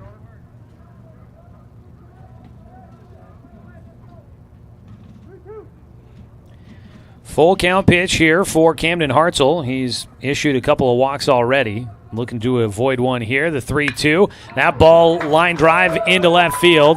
It's going to score 1 out in left. Collins will send it back in. A long RBI single for Jonas Schroeder. On base for a second time. And he will get that run back that the Docs scored in the bottom of the 3rd. Schroeder on at first. Logsden comes around to score. And it is 7-3. Back to a 4-run lead for the Doc Stewarts. Nobody out still here in the 4th inning. Tim Cook will bat. Cook 0 for 1 with a strikeout back in the 2nd inning. He squares to bunt. Hellenthal knocked it down, couldn't find the baseball, but it was right underneath him out at first base. Schroeder not going anywhere. 1-0 count against the 9-hitter Cook. Cook yesterday, 0 for 2 in that game. Cook started in center field. He's in left field. Started in center field yesterday. He's in left field here today. Hartzell's 1-0 pitch is in for a strike. That'll make it 1-1. Right now the wind is not blowing on this warm afternoon. Mid-80s, climbing to the upper 80s as the day goes on. Looking to bunt, and that pitch hit him. And are we going to say, was he offering on the bunt, or... Looks like the call is going to be a hit batter. So on will go Tim Cook. Hit by the pitch. He was squaring to bunt. Had the bat out there. Now the home plate umpire is going to talk with the field umpire. They'll conference to find out truly if this should be a hit by pitch or a strike with a bunt offered on that inside pitch. We'll wait to see. Coach Doolittle looks like he's heading down to the bullpen. I am not able to see what's going on in the Doc Stewart's bullpen.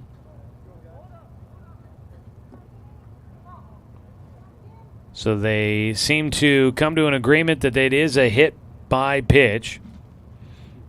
So the first 3 batters will get on base here in the 4th inning for the Bandits. Runners at first and second with nobody out. 1 run already in.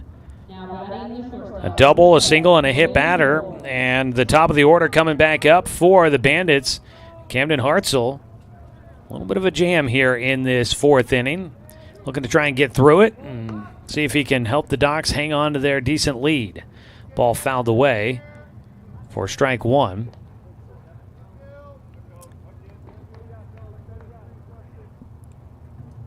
Well, the scoreboard's all kind of wonky out there. They've got the score right, but they've assigned the runs in the wrong innings. Either way, it is 7-3. Doc Stewart's in front. Foul ball on a bunt attempt by Coben Mullins. 0-1 delivery. Not showing a bunt this time. Breaking ball low and outside. Playing in on the grass at first is Jake Johnson. Runners at first and second. See if Mullins looks to try and find a bunt here again. Has not shown yet, and will swing away. Ball lifted right side. It's just a bloop single down the right field line. Runner is going to come home. Flores throw to the plate, not in time. They've got the runner off the bag at first. Not going to get a chance to get it back there in time. Flora, nice throw to the plate, but it was just a hair too late, and that's an RBI single, a bloop single into shallow right field for Coben Mullins. He'll pick up an RBI, and that is the third hit here in the inning. With Jake Johnson pulled in at first, he had no chance to try and get back to that one, although I don't know if he would have had much of a shot to get to that ball anyways. Another run comes in against Camden Hartzell, and he's going to hand the ball off. He's got a lead to work with, but he will leave it for Colton Sywell to try and protect, and Sywell will come in with runners at first and third. 2 runs in and nobody out here in the fourth inning. So 2 runs have come in, 2 in the third, 2 in the fourth.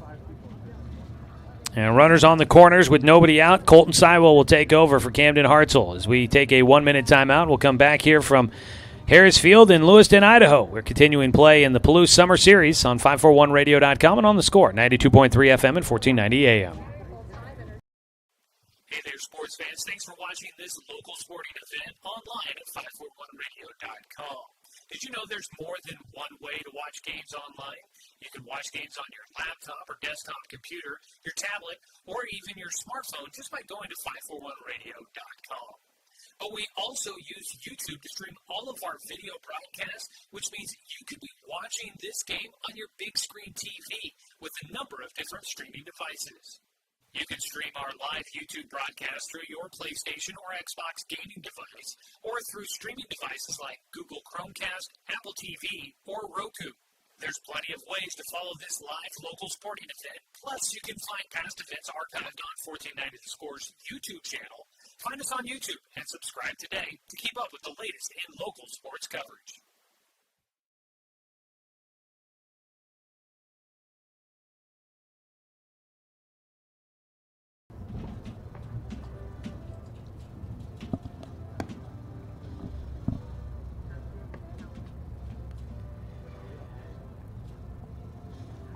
Beautiful day in Lewiston, Idaho. I imagine it is looking just about as spectacular back in Douglas County today.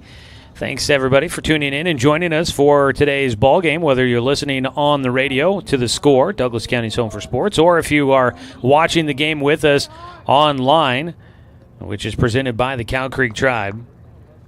Thanks so much for tuning in and joining us. Pitching change here for the Doc Stewarts in the fourth inning.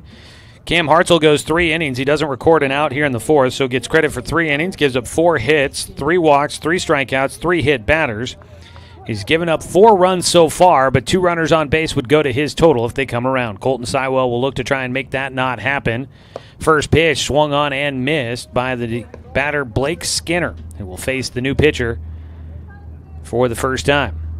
87 degrees, sunny here in Lewiston, Idaho. Looking out over the Snake River towards Washington over the right field fence is a pitch high, 1-1 count. This broadcast of Doc Stewart's Baseball brought to you by Fisher's Hearth and Home, serving Douglas County for over 30 years with the largest selection of wood, gas, pellet, and electric stoves and fireplaces in the area. Pickoff throw not in time at first base. Runners on the corners with nobody out right now. Already 2 runs in here in the fourth, making it a 7-4 ball game. Pitch low and outside from Sywell, 2-1 count against Skinner, who is 0 for 1 in the game, hit by a pitch and a strikeout against Camden Hartzell.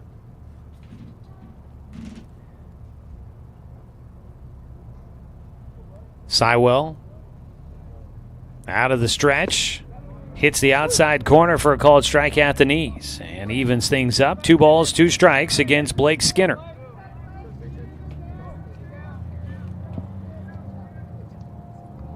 The 2-2 delivery.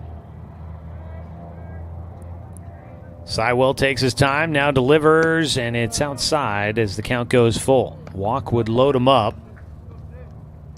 There must be some activity going on in the bullpen for the Doc Stewarts. A ball got out of the bullpen, and that was Luke Robbins that runs out there to chase that ball down and get it out of play, out of the Doc Stewarts dugout.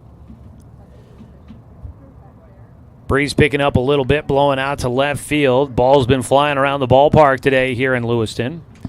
7-4 ball game. Doc's in front. 3-2 pitch here for Sywell. Runner takes off at first. Swung on and missed. Into second base will go Mullins. At the plate, a second strikeout in the game for Blake Skinner. First strikeout for Colton Sywell. That's a big one there for the Doc Stewarts. They get one away. The runners at second and third now with 1 out. It'll bring up Henry Crumbaugh, who had a ground rule double over the left field, or to left field. I truly thought it was a home run, but the officials rule a ground rule double here at Harris Field. So I'm not sure if there's some sort of ground rules here that are different than what I was thinking, as a ball fouled away by Crumbaugh for strike 1.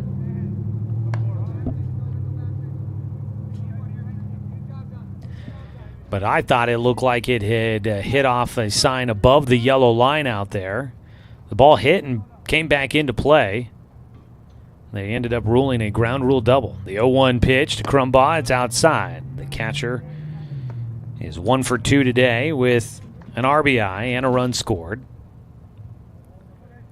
Right-handed batter digs back in against Colton Sywell. 1 out. The 1-1. Just off the edge of the outside corner. 2 balls and a strike.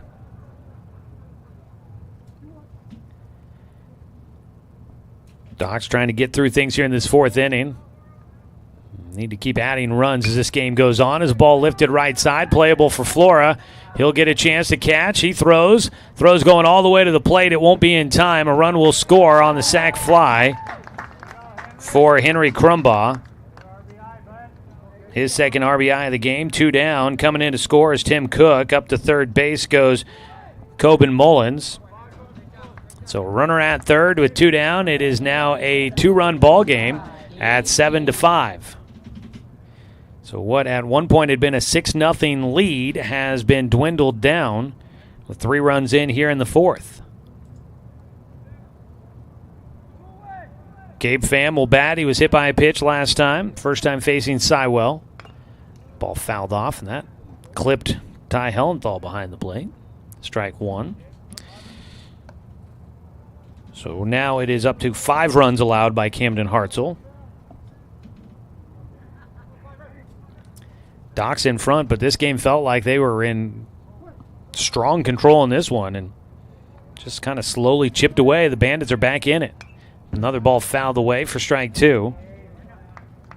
Bandits starting to get their bats livening up a little bit, and they've at least been putting the ball in play, and they've been able to take advantage. A couple of sac flies in this one. They bring in runs. 0-2 count for Pham. Sywell trying to wrap it up here. The 0-2 pitch is high. Can't get the hitter to chase after it. Docs need 1 more to get to the bottom of the 4th inning and try to get some runs back, leading by 2. Sywell's 1-2 pitch in the dirt. And a nice job behind the plate. Hellenthal protecting the plate and keeping the runner at third base. That is Coben Mullins, who had a bloop single, shallow right field that drove in a run.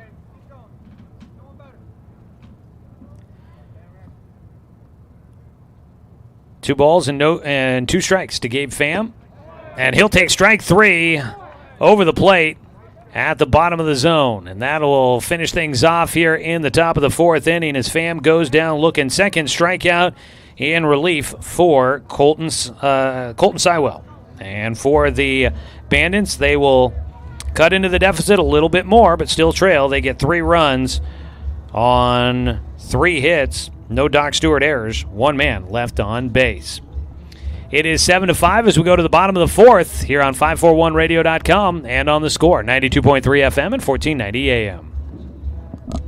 My wife and I moved to Oregon to raise a family, set our roots, and to have a lot of fun outdoors. We quickly realized that we needed a truck or a rig for the projects that we were doing in the backyard. When we were looking to find a place to finance our truck, we asked our patients, and everyone recommended Cascade Community Credit Union. It was so easy to work with Cascade. Everything was done via email, phone, and we didn't even need to go in.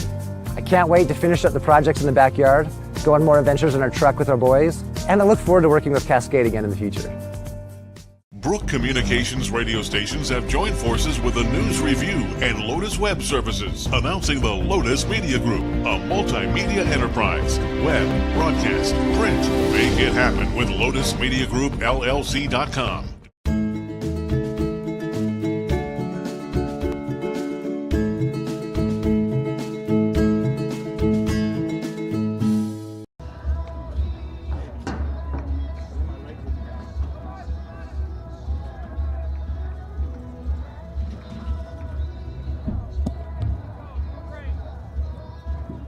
Going to the bottom of the fourth inning, Doc Stewart's baseball here on the Score, brought to you by DC Farmers Co-op, where everyone is welcome to shop. Docs will have the 2, 3, 4 hitters coming up.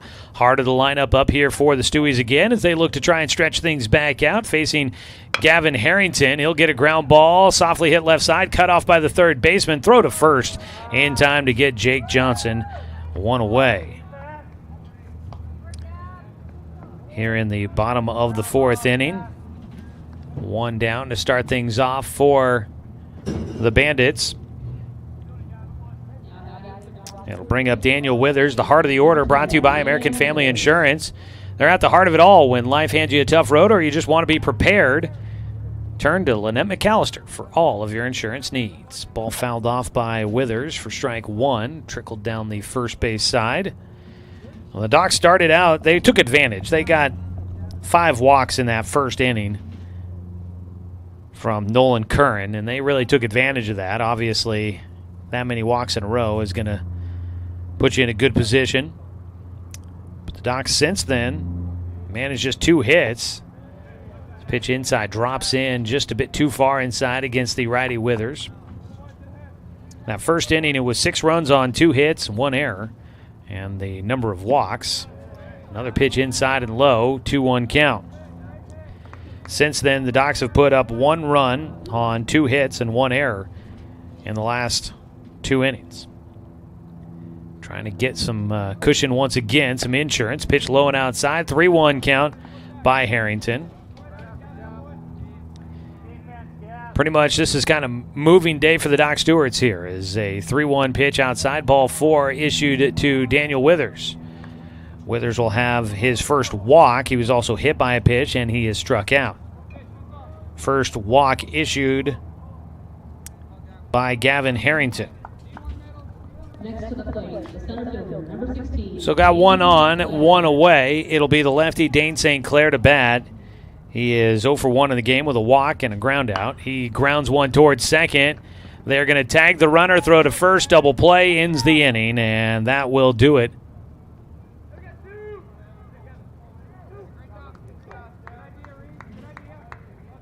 Actually, sorry. I thought that was going to do it, but I guess they didn't get the tag on Daniel Withers there, running to second base. Reese Logsden coming in to make the play. I thought he had gotten the tag, but he doesn't apparently, so it'll be an out at first base to get St. Clair, runner at second for the Doc Stewarts with 2 down. I just felt like it was routine there at second base to make that play. But I guess a good job by Withers to avoid the tag as the ball fouled off by Evan Martin. 2 down, a runner out at second base for the Doc Stewarts. Moving day for the Docs with 1 loss already on their record, and you only play 4 games total, and you got to be first in your group to be able to play on Sunday. So a second loss pretty much would eliminate the Docs in group play. As a strike across, 1-2 count against Evan Martin.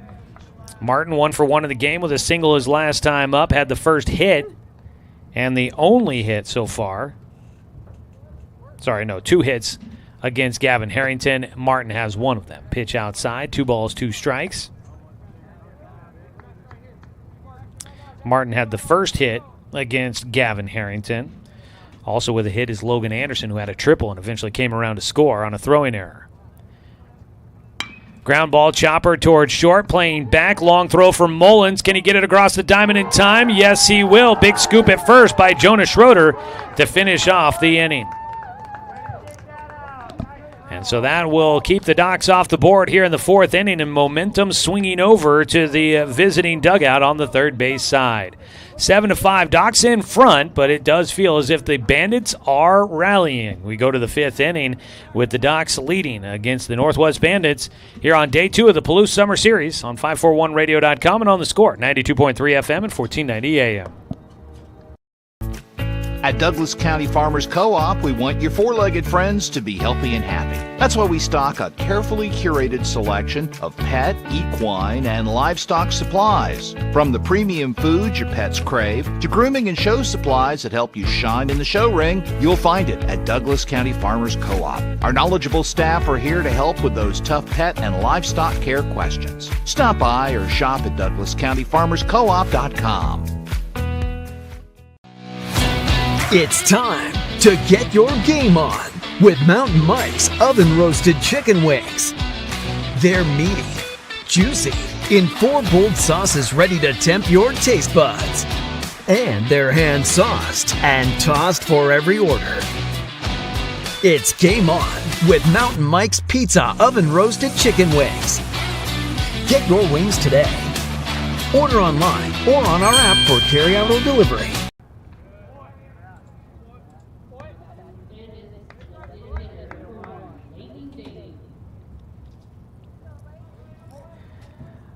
Leighton Daly will lead things off for the Bandits here in the 5th inning. He swung through on the first pitch, and we'll take a breaking ball low and outside for ball 1. It's Colton Sywell on the mound for the Doc Stewarts, taking over for Camden Hartzell back in the 4th inning. Sywell trying to keep the Docs in front, and will miss outside, 2-1 count. Sywell came in, he faced 3 batters in the 4th inning, didn't give up a hit, struck out 2. But he did give up a sac fly that did help bring in a run. His 2-1 pitch to the leadoff man inside, 3-1 count. So Camden Hartzell will get credited with the 5 runs allowed. And 4 of them will be earned runs against the Docs starter here today. 3-1 pitch from Sywell. Line drive goes right to Daniel Withers at second base. He snags it out of the air to rob that one away from Leighton Daly. 1 down. Doc Stewart's defense backing up the pitcher. Dylan Folkman, speaking of defense, he had a fly ball to center field that was robbed by Dane St. Clair. That was back in the 2nd inning. He's also flown out to right field. 0 for 2 for the lefty as he digs in, facing Colton Sywell for the first time. He swings through for strike 1. I was curious. Back home there in Roseburg, 85 degrees right now. So about the same weather-wise. Maybe a degree or 2 warmer here in Idaho today. There's the 0-1 pitch. Check swing. Did he go? Yeah, the home plate umpire will give the strike signal. Yes. Folkman goes around. He's down 0-2. So hopefully everybody back at home in Douglas County there, you guys are surviving this heat wave coming through. Not quite into the 90s yet, though, so obviously could get hotter and will get hotter at some point. A fly ball left side. Shortstop Brooks Avery with his heels on the outfield grass will make that catch, and Folkman is 0 for 3 in the ballgame. 2 down. It'll bring up Reese Logsden, who is 1 for 1 in the game with a walk and a double. He's also scored a run. Logsden will stand in. Sywell looking to try and make it a quick 1-2-3 5th inning. Gets a foul ball in the netting for strike 1. Here at Harris Field for this Palouse Summer Tournament, after the first day of action yesterday, the Docs were the only team in their group to play 2 games. They're 1-1. Ball fouled off left side this time by Logsdon. After the first day, you had the Northwest Bandits 1-0 and the LC Twins 1-0. Kalispell was 0-1, Docks 1-1, and Reality Sports 0-1. So the Dock Stewarts, they got to hope that some things break their direction, but they also have to win, as Sywell will go along.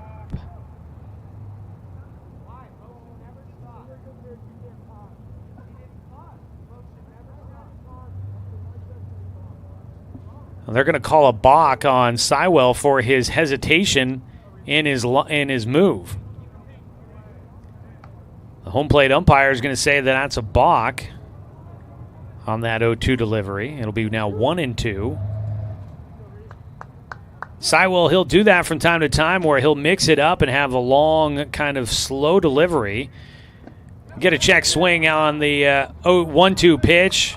And that'll be a strikeout. So that'll finish it off after the bit of the controversy there on the balk call. But Logsdon goes down swinging. Third strikeout in the game for Colton Sywell, and he gets a 1-2-3 top of the fifth inning. Docks needed that one to get some momentum back.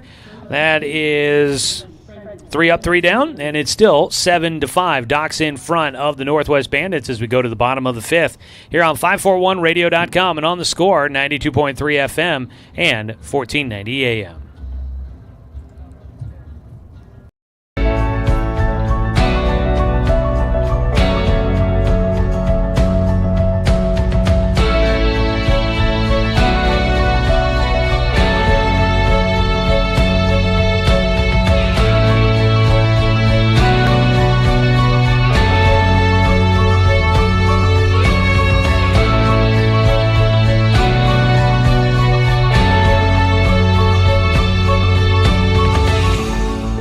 This broadcast of Roseburg Dr. Stewart's American Legion Baseball is brought to you locally by Barnes Heating and Cooling,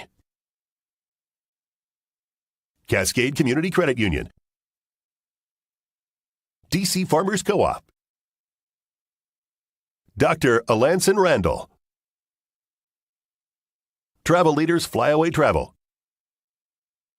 Tune in throughout the summer for Dr. Stewart's American Legion Baseball on the Score, 92.3 FM and 1490 AM.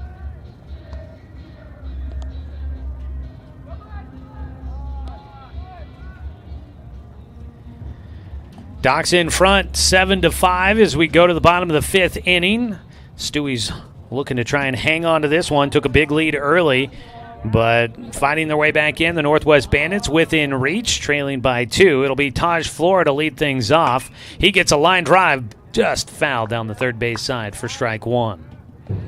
Flora got around on that one. Taj, an RBI on a walk with the bases loaded in the first inning. Grounded out to third his last time up. Third trip to the plate for him. The 0-1 delivery from the lefty, Gavin Harrington, another ground ball. That's a fair ball down the line. It'll get into the left field corner. Taj rounding at first. He's got to put on the afterburners as he's making his way to second. He'll get in with the slide, and it's a leadoff double for the Dock Stewarts here in the fifth. Taj with that long stride really got into his groove as he rounded first, and I was surprised with how much ground he makes up as he makes his way to the bag. That throw was making its way to the shortstop as he was just getting around first, and I was a little worried for him.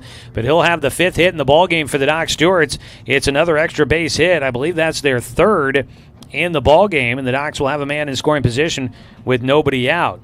We'll see what they ask Logan Anderson to do. He will not give his hand away as on the mound Gavin Harrington looks the runner back out at second.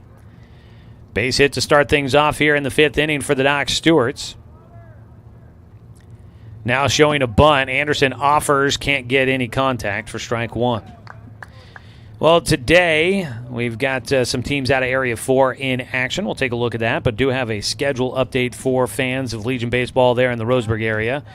The Pepsi Bottle Caps are scheduled to take on Cascade Christian tomorrow. That game has been canceled.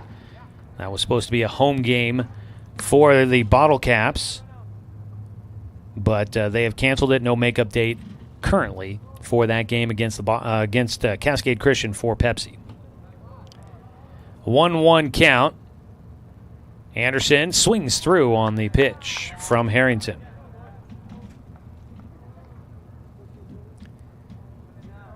Know that it's kind of cool. There's some teams out of Area 4 off in other out-of-state tournaments as well. As the 1-2 pitch. Strike 3 on the outside corner to Anderson. He goes down looking.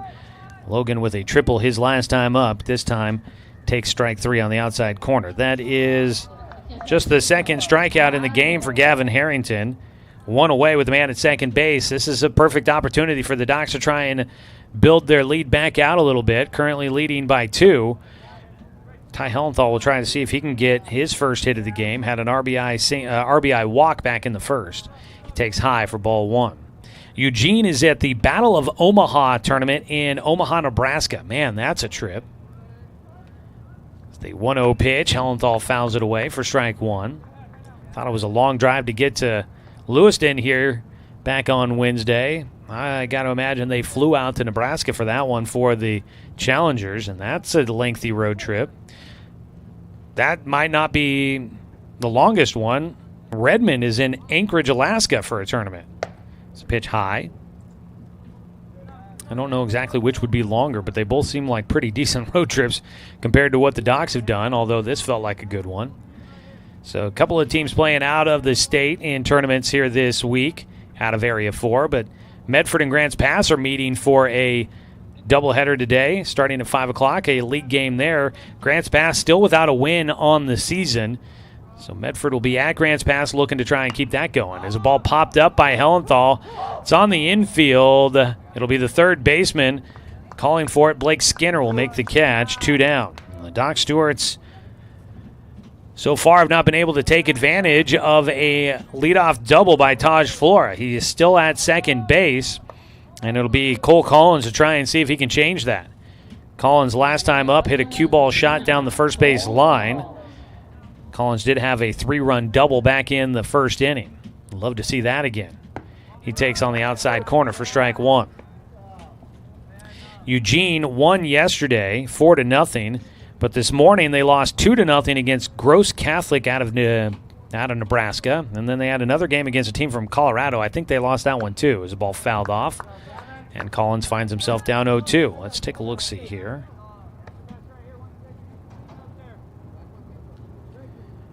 Challengers, they lost 9-1 in their second game today. So far they are 1-2 in their tournament there in Nebraska. On the mound, Gavin Harrington trying to wrap it up after a leadoff double, trying to leave a man stranded at second. He'll miss low on the pitch to Cole Collins. Count 1-2. Redmond winning a pair of games yesterday in Alaska in that tournament. Today they take on East Anchorage in that tourney. A 1-2 count here for Harrington against Cole Collins. Inside, misses to even it up. And then again, Medford and Grants Pass playing tonight. Doubleheader at 5 o'clock from Reinert Volunteer Park in Grants Pass. They'll have that doubleheader between the Mustangs and the Nuggets. Swing and a miss, ball in the dirt, tag applied, and the Doc Stewarts will waste a leadoff double by Taj Flora, and they leave him stranded at second base. Doc Stewart strike out twice against Harrington here in the 5th. No runs, 1 hit, no errors, the 1 man left on. We're through 5, and the Doc Stewart's still in front, 7-5, as we go to the top of the 6th here on 541radio.com and on the Score, 92.3 FM and 1490 AM. Looking for a great lunch and great value with endless options for everyone? Then hurry over to Mountain Mike's Pizza for our all-you-can-eat lunch buffet. For one low price, you can choose from a variety of signature and specialty hot and delicious pizzas. Then build your own salad your way with a wide selection of fresh vegetables, toppings, and dressings with as little or as much as you want. Mountain Mike's Weekday Lunch Buffet. It's lunch and salad bar the way it ought to be. This broadcast of Roseburg Dr. Stewart's American Legion Baseball is brought to you locally by Fisher's Hearth and Home, Chuck Swarm and Family Auto Repair, Roseburg Disposal, Southern Septic, Evergreen Family Medicine. Tune in throughout the summer for Dr. Stewart's American Legion Baseball on the Score, 92.3 FM and 1490 AM.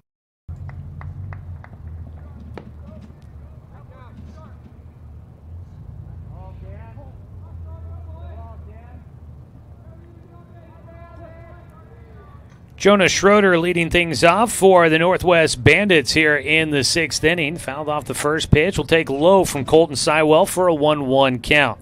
7-5 our score. Docs in front, trying to get their second win in the tournament and hand the Northwest Bandits their first loss of the tourney. Sywell will miss outside. The count goes to 2-1 against Schroeder, who is 1 for 1 in the game with an RBI single and a walk. Doc Stewart's Baseball brought to you by Cascade Community Credit Union, belong to Douglas County. 2-1 pitch. Inside corner, called strike. To even up the count here against the big first baseman, who has made some nice plays at first defensively to help out his teammates out there. 2-2 count. 8-9 hitters coming up here. Neither team utilizing the extra hitter possibility here in the tournament. 2-2 from Sywell. Got him to chase on the sweeping curveball, or excuse me, slider there from Sywell. He gets him to chase that ball way outside, and down on strikes goes Schroeder. That is the 4th strikeout for Colton Sywell in relief of Camden Hartzell. One down here in the top of the 6th inning. It will be Tim Cook to bat. He pops one up right side, and that'd get out of play for strike 1. Well, we were running through kind of what's going on for Area 4 so far. There's not been a lot of Area 4 games played as of yet. Not everybody has gotten. In fact, I think 3 teams have not played a league game yet. But that'll start picking up here as we make our way towards July. But you can always keep tabs on the league standings. As a ball belted towards left field. Coming in, Cole Collins racing. Will not get there. Knocks it down. Collins had a chance, but just a step behind. He could have maybe tried to dive for it or slide to get underneath that ball, but I think he just wasn't quite in the best position to do so. Kind of got into a choppy run to get to that ball as he realized he had to really get there, and he just wasn't set up to slide, I don't think, and he wanted to play it safe and not let the ball get by him. That's probably smart. It's a 1-out single for Tim Cook, the 9-hitter.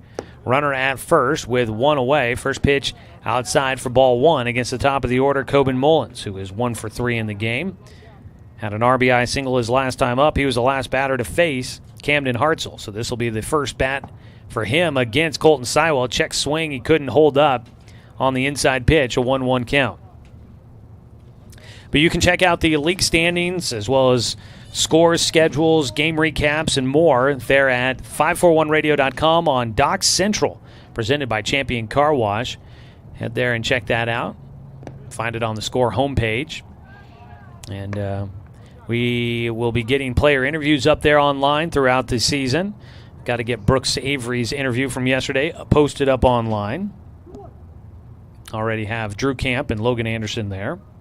We'll continue those as we continue along.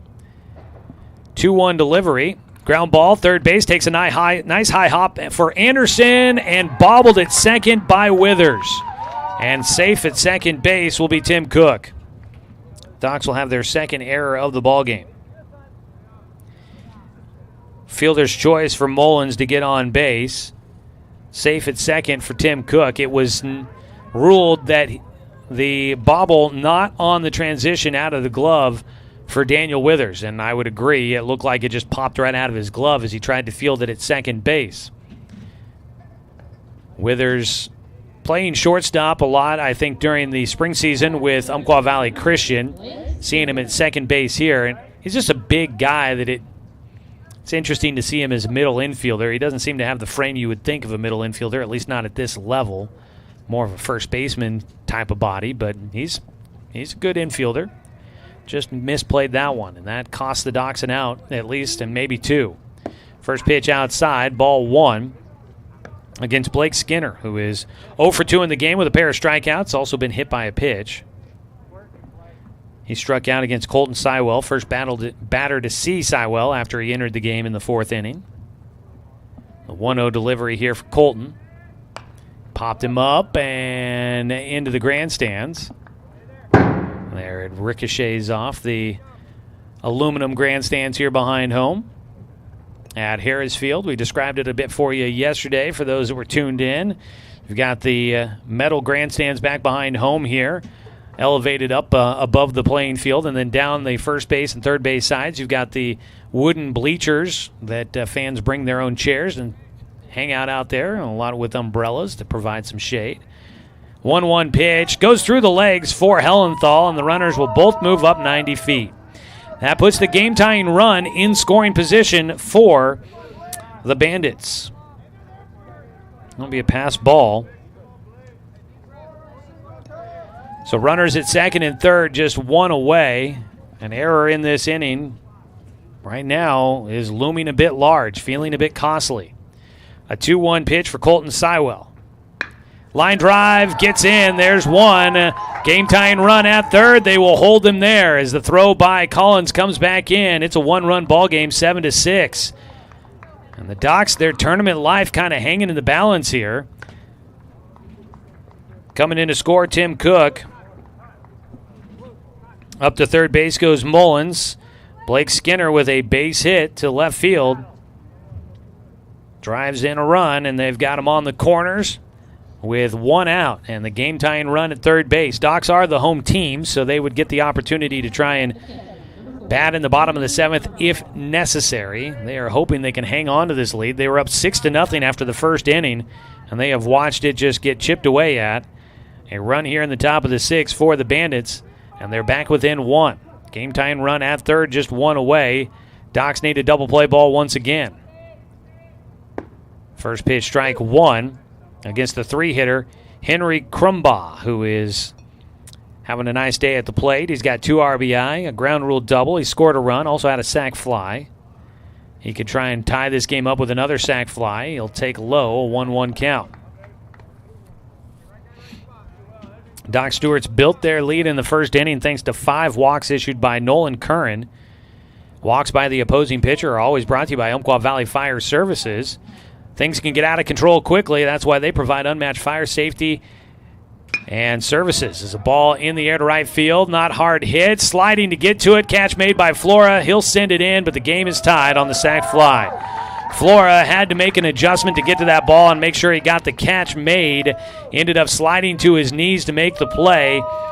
But because of that, he had no chance to get up and try to throw home, and he did the smart thing, threw to the cutoff man, and made sure the runner stayed at first base. A sac fly for Krumbaugh.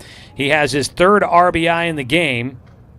And there's 2 down, and Gabe Pham will try to see if he can keep things going here. He'll ground one towards third base, played by Anderson. His throw across, gets by Jake Johnson. It'll ricochet off the wall. Here comes a runner to the plate, and now the Bandits are in front. And the Doc Stewarts now trail by a run. Blake Skinner will come around to score all the way from first. Gabe Pham ends up at second base. Reaches on the error. That is 2 errors here in this 6th inning for the Doc Stewarts defensively. And Colton Sywell now unfortunately on the hook for a possible loss here, and he's given up some unearned runs. He will face Leighton Daly, who chops one foul third base side. Strike one. Daly is 0 for 1 in the game. A walk, a sac fly. He lined out to second baseman Daniel Withers his last time up. Out at second base is Gabe Pham. Docs trail 8-7. They were in control early and just have not kept up the pace. The Bandits in front with a man at second. Off-speed pitch high. Leighton Daly looking to try and see if they can keep it going. 1-1 count. Sywell delivers low and outside. 2-1. Man, that is a frustrating game here for the Doc Stewarts. 6 in the first. They batted through the order, sent 11 hitters to the plate. They added 1 in the third, and they have been shut out since. Foul tip into the glove for strike 2. Evens up the count. 2 balls, 2 strikes for Daly. Meanwhile, for the Bandits, they got 2 in the third, added 3 in the fourth, and now they've put up 3 runs here in the 6th inning. They've just been able to chip their way back into this game and now lead it 8-7. Runner going on the 2-2. It's popped up left side. Playable for Collins out there, and he makes the grab to finish off the inning. So the Doc Stewarts will get out of it, but they trail by 1. They cannot hang on to the lead. 3 runs come in on 2 hits. There were 2 Doc Stewart errors and 1 man left on base for the Bandits. So it's 8-7, the visiting team, the Northwest Bandits, in front of the Doc Stewarts as we go to the bottom of the 6th here on 541radio.com and on the Score, 92.3 FM and 1490 AM. Cast of Roseburg Dr. Stewart's American Legion Baseball is brought to you locally by MSK True Value, D.R. Johnson Lumber, and Umpqua Valley Fire Services. Turn your home into your dream sanctuary with help from Douglas County Farmers Co-op. For over 100 years, we've carried everything you need to keep your garden and crops green and growing, including a large selection of soil mixes, composts, fertilizers, and other soil amendments. You'll also find stones, boulders, gravel, and more to add structure and diversity to your yard. Stop by or shop at DouglasCountyFarmersCoop.com. Hold on to your taste buds because the heat is on. Introducing Mountain Mike's new jalapeno nut nuts. For limited time, they're just $5.99. Order online or on our app for dine-in, carry-out, or delivery.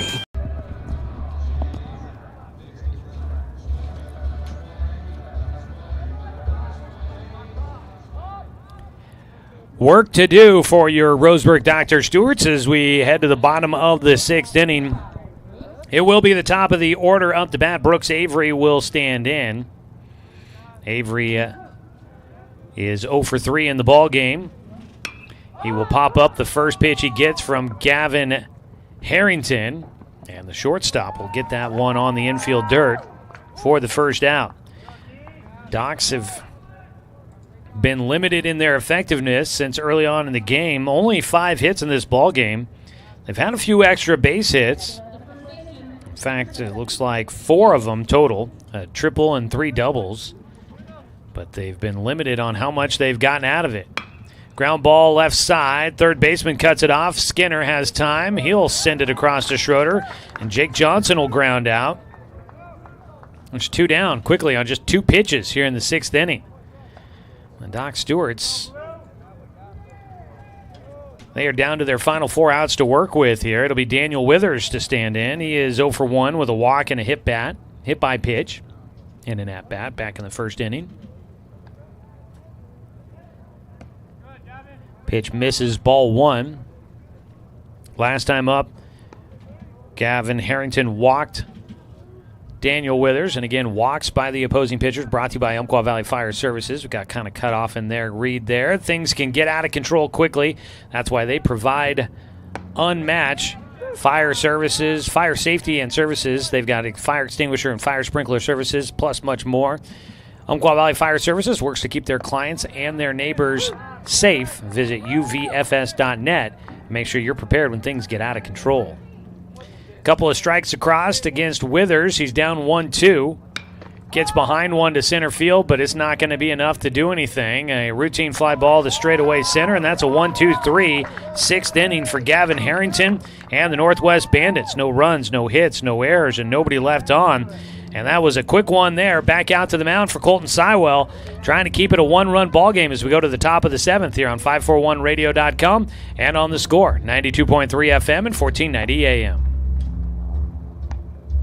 Johnson Lumber Company, a forward-thinking family company, has been operating in the Douglas County community for over 60 years. Founded by Don R. Johnson, the man who set the tone of commitment to these local communities by providing stable, long-term employment. D.R. Johnson Lumber Company understands the significance of investing in our youth because they are the foundation of our future. That's why they're a proud supporter of Roseburg Doc Stewarts. Come watch the Docs swing some lumber with D.R. Johnson Lumber Company. Go Docs! This broadcast of Roseburg Dr. Stewart's American Legion Baseball is brought to you locally by Neal Company Real Estate, American Family Insurance. Champion Car Wash.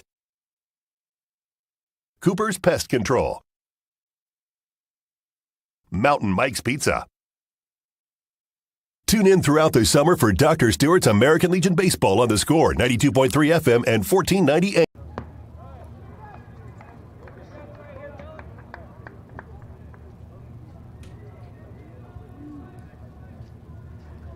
Seventh inning action here at Harris Field as a ball lined to Daniel Withers on a 1-0 pitch. Dylan Folkman will have an 0-for-4 day going as he lines out to the second baseman for the first out of the top of the seventh inning. Doc Stewart trailing 8-7 after a 6-0 lead in the first inning.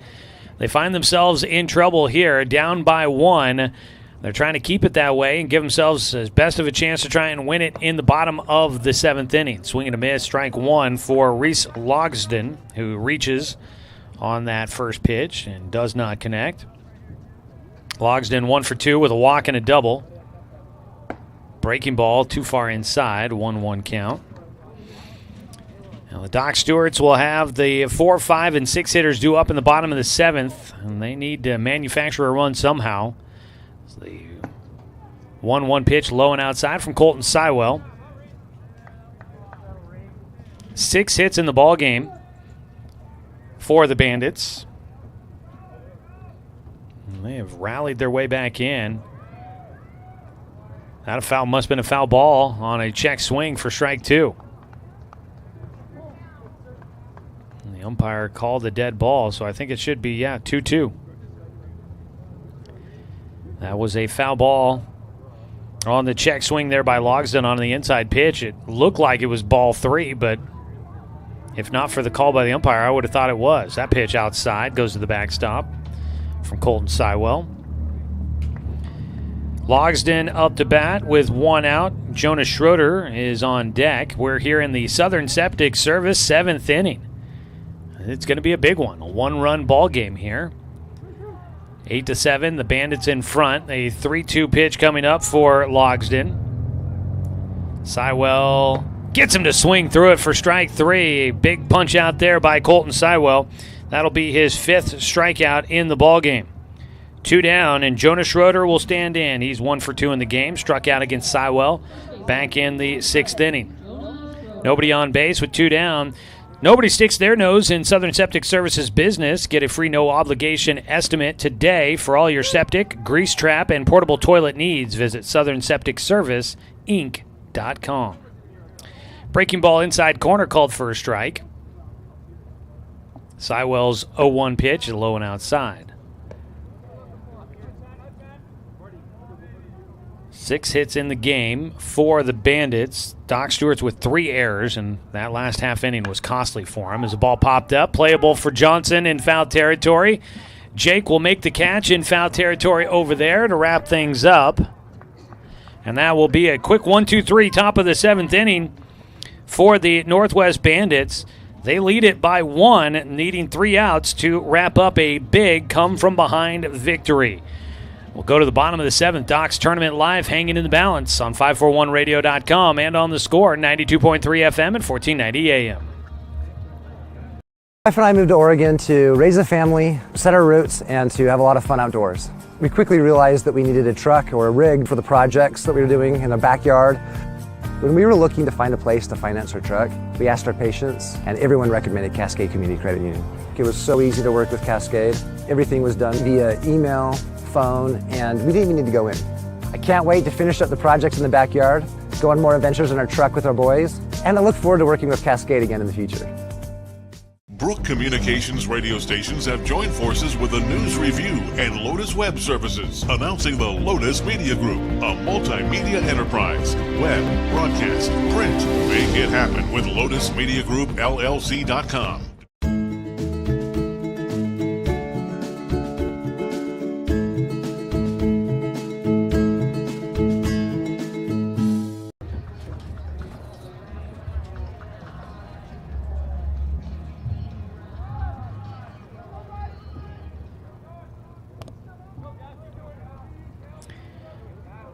Oh, we head to the bottom of the 7th inning, your Southern Septic Service 7th inning. We'll get a chance at a legal ID here in just a second. We were going to try and get one in, but we've had a couple of quick half innings, a couple of 1, 2, 3 frames there. Leading things off here in the 7th inning for the Doc Stewarts, we're going to have a pinch hit performance. It'll be Cal Robbins that stands in. He takes ball 1 to start things off against Gavin Harrington. Harrington, the lefty, has come in and settled things down for the Bandits, and he hits the outside corner for strike 1. So Cal Robbins gets a chance to bat for the first time here today. He swings through for strike 2. Docs down to their final 3 outs to work with, needing to make up at least 1 run and see if they can force it to extras. The 1-2 pitch, Robbins fouls it off, stays alive. Gavin Harrison came in the first inning, and since then, he's allowed just 3 hits and 1 run. He's really settled it down. The 1-2 pitch. Chopper high through the infield to the shortstop. Throw on the run. Right on target for Coben Mullins. Let's pause 10 seconds for station identification. This is Docs Baseball here on The Score.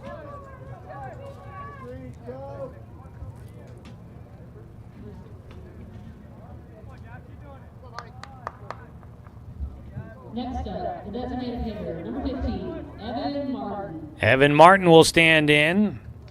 1 for 2 today for Martin. A walk, a single, and a ground out to short. Takes outside for ball 1. I was just saying off the air that if this does not turn, this is going to be one of the more disappointing losses of the season for the Doc Stewarts. The 1-0 pitch. Check swing. Did he go around? No. The appeal down to first. Martin got the hands moving, but held them back. A 2-0 count. He'll take him the inside for a strike.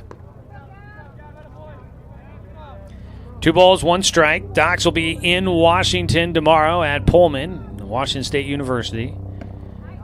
Pitch outside, 3-1.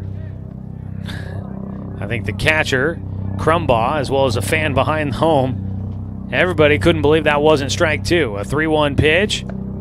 There's a strike, and Martin was headed to first. He'll have to take a couple steps back. Not sure what the reason is, but helicopters seem to go over here quite a bit. Line drive, 1 hop into the outfield, out into left field for Evan Martin. He'll be on. That's the game-tying run for the Doc Stewarts with 1 out here in the 7th inning. They got a little bit of life as Martin will have his 2nd hit of the game, 6th hit total for the Doc Stewarts in the ballgame. Evan Martin on safely. Quick base hit past the third baseman, Blake Skinner.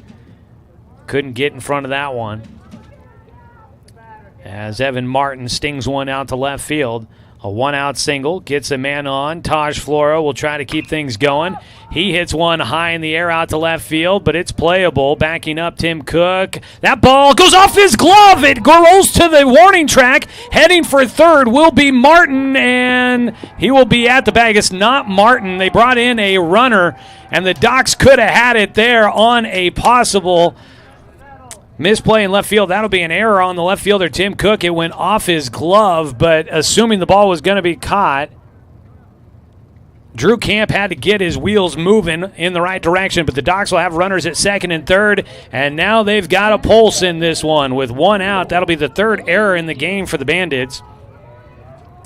Taj Flora hit that one. It got into the wind a little bit, I think.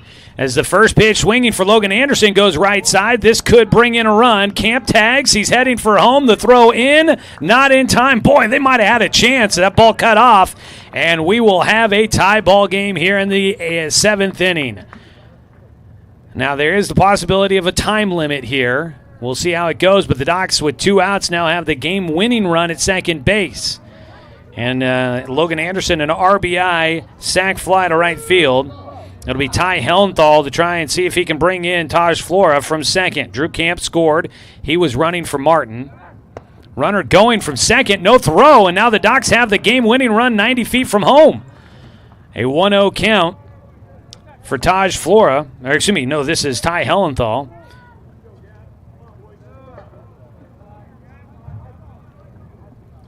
The 1-0 pitch outside, 2-0 count. Now a ball that gets by might just bring in Flora for the game winner. Doc Stewart's might go from the pits of despair to the glee of maybe a victory here. An 8-8 ball game in the bottom of the 7th. Strike called on the inside corner, backing out of the way. Hellenthal on top of that inside corner takes it for a strike. 2-1 count. Gavin Harrington on the mound, trying to protect this game. The 2-1 pitch, low and inside behind the plate, protecting the game is Henry Crumbaugh. Out at third base, the game-winning run for the Doc Stewarts with 2 outs in the bottom of the 7th. Taj Flora with a stolen base, got him 90 feet from home. Hellenthal with 2 outs, trying to bring him in. The 3-1 pitch from Harrington. Ball 4, missing the inside corner. A walk issued. Runners on the corners. First and third for the Docs. They'll bring in the courtesy runner for the catcher. That is Brevin Harrison. Harrison will be at first. Cole Collins at the plate. 1 for 3 today with a 3-run double back in the first inning.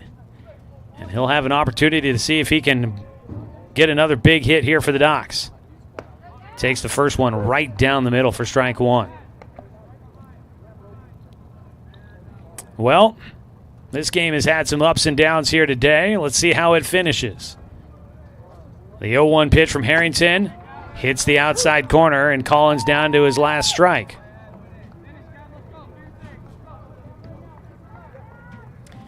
Harrington trying to finish it off here and see if he can force extras. Bottom of the 7th, 2 away. The 0-2 pitch, running from first goes Brevin Harrison, and the ball fouled off by Collins to stay alive. So back to first base will go Harrison. Cole Collins struck out against Harrington back in the 5th inning.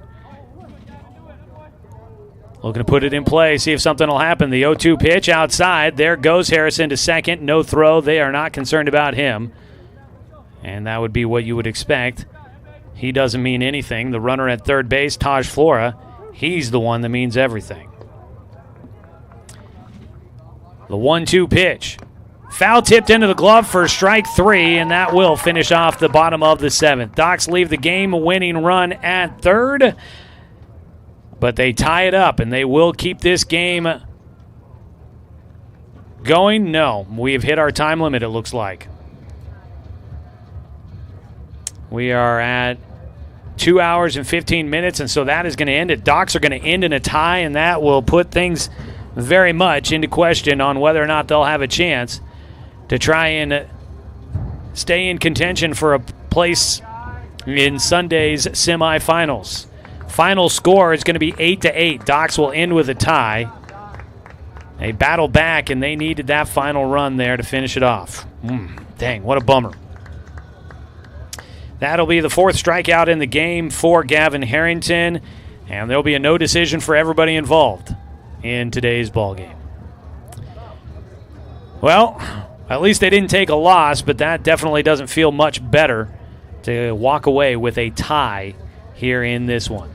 We'll take a 2.5-minute timeout. We'll come back with the postgame show. We'll wrap this one up for you here. Quite a ball game we were treated here today. A little bit of everything in this one. We'll come back and tell you all about it when we return here on 541radio.com and on the Score, 92.3 FM and 1490 AM.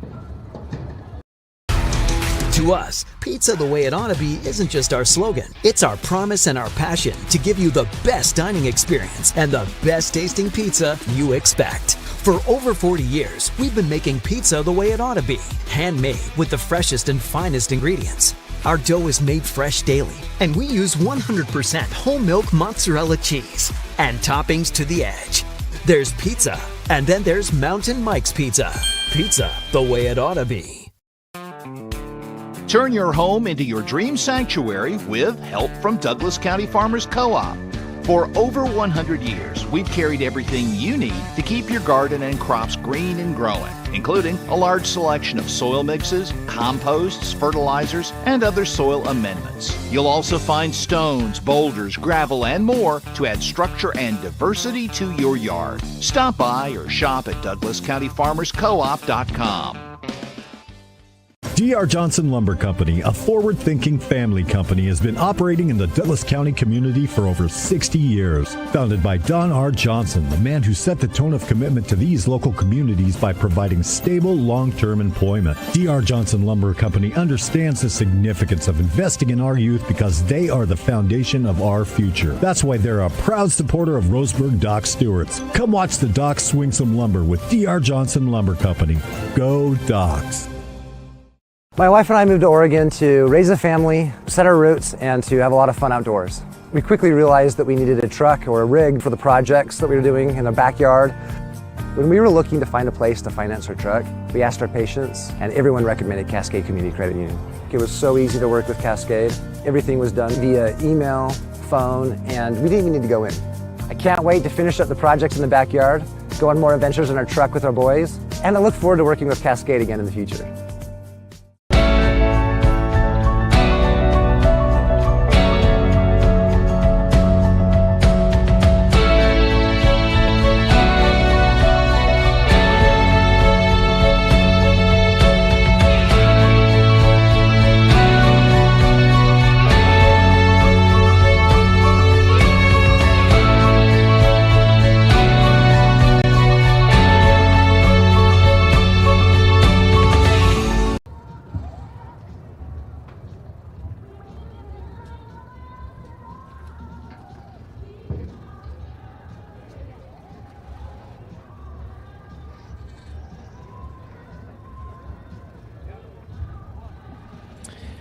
Well, it was quite the ball game we were treated to here. We end in an 8-8 tie, and as we look at your D.R. Johnson Lumber Company scoreboard update, this is no surprise. 8 runs, 6 hits, 3 errors for the Northwest Bandits.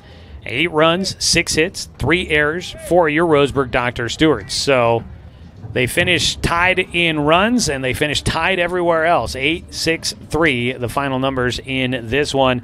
Docks left 7 men stranded on base, and for the Bandits, they left 6 men stranded on base in this one here today. So, well, it was disappointing to know that the Docks let a 6-0 lead evaporate, and now it's even more kind of frustrating knowing that they had the game-winning run at third base in that 7th inning after getting a break on a drop fly ball to deep left field by Taj Flora. He almost had his second home run of the game, and that would have been a big one. Or not of the game, but of the tournament. That would have been a huge one, but Flora's fly ball makes it to the warning track, goes off the glove for Tim Cook out there, and that allowed the Doc Stewarts to get a runner to third base, and then a sac fly would bring in the game-tying run. But the Docks leave the game-winning run standing at third and are unable to finish it there. And they hit the time limit, so we finish in an 8-8 tie. And now we really got to start crunching the numbers on exactly what is required for the Dock Stewarts to be able to get it into Sunday. They were going to need help to begin with, but they might really need some help here now. But hey, a tie is slightly better than a loss, and so I guess we'll take that and take some solace in that one. D.R. Johnson Lumber Company, they're a progressive family-owned company proudly supporting our local youth. Come on out and watch the Docks swing some lumber. D.R. Johnson Lumber, making lumber since 1951. Well, today's ball game was a weird one. 6-0 after the first inning. Docks in front as they would take advantage of a hit batter and then 5 consecutive walks issued by Nolan Curran, who started the game for the Bandits but only went 2/3 of an inning. He gave up 6 runs on 2 hits, 5 walks, no strikeouts, and 1 hit batter. Gavin Harrington came in and took over. He inherited a 6-0 deficit, but he did a great job of holding the Dock Stewarts in check. Only gave up 2 runs over 6 1/3 innings.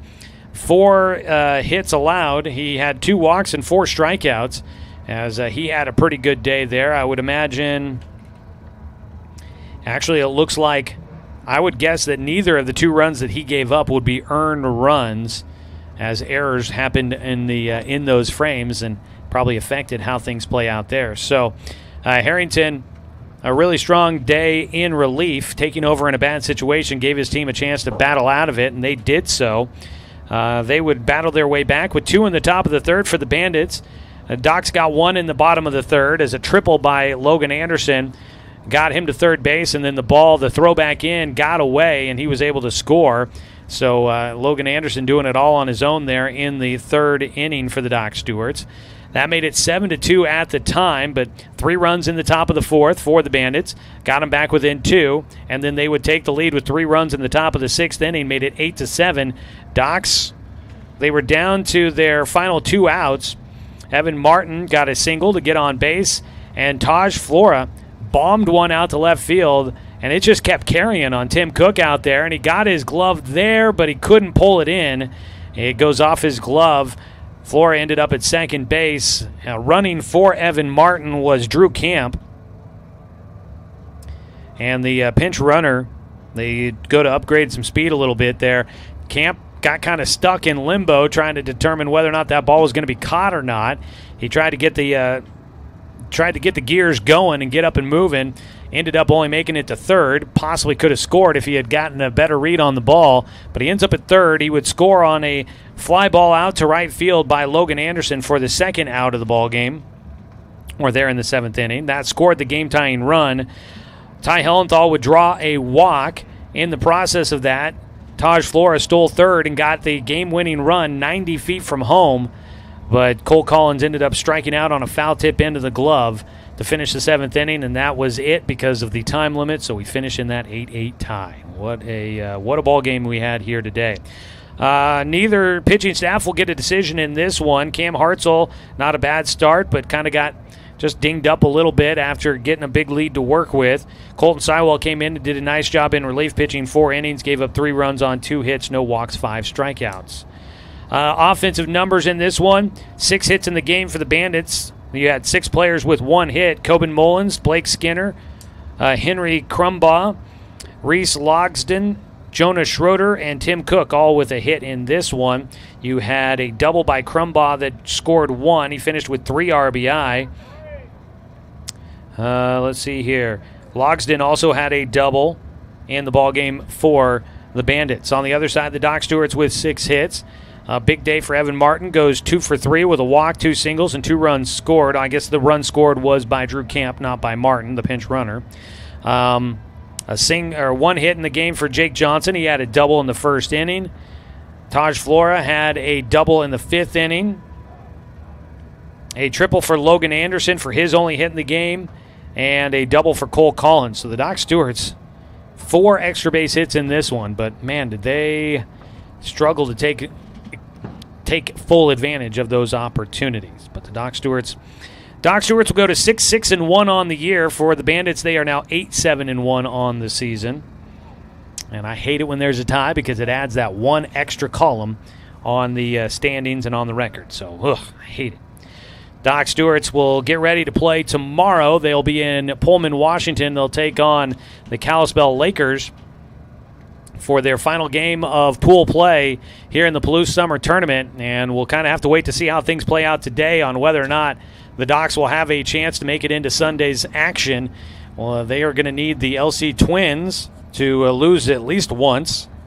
No, they probably need them to lose twice in their remaining 3 games in the pool play section. So it's going to come down to the wire to see if the Docs have an opportunity. But first and foremost, they're going to have to win tomorrow to even have a chance to make it into Sunday. And they kind of needed to win today. They got a kind of ugly in-between with a tie ball game here today. So we'll see how it plays out. The Bandits, they're still in a decent spot with a 1-0-1 record. They could make it into Sunday winning this Gleason pool as well. Tomorrow, the Doc Stewarts play at noon. They take on the Kalispell Lakers from Washington State University in Pullman, Washington. I'm looking forward to that one, and hopefully you'll join us at 12:45 for the pregame of that broadcast. Going to go ahead and wrap it up there, folks. Doc Stewarts and the Northwest Bandits finish in an 8-8 tie in this ball game today here at Harris Field in Lewiston, Idaho. And hope you enjoyed the broadcast. Thank you so much for joining us here. Want to say thanks to the LC Twins for hosting portions of the tournament here. That means a lot of work for everybody involved, and they're out there putting the field together for the next game coming up, which is going to be a ball game between the Redmond Dudes and Washington Academy. I think that's Redmond, Washington, by the way, not Redmond, Oregon. That game is going to be coming up next, and then the day wraps up with Reality Sports taking on the LC Twins in the final game at 7 o'clock here in Idaho. So thanks to the Twins for hosting. Thanks for the Palouse Summer Series for having us here in the tournament. Thanks to head coach Eric Savage and the entire Doc Stewart's American Legion baseball program for allowing us to bring you another season of Doc Stewart's baseball here on The Score.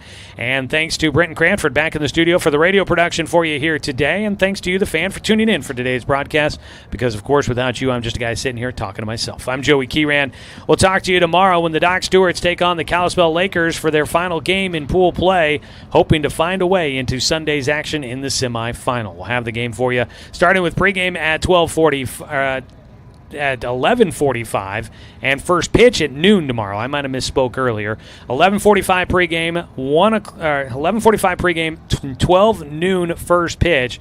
We'll have the action for you. You can watch it streaming live online at 541radio.com or find it right here on Douglas County's home for sports, The Score, 92.3 FM and 1490 AM.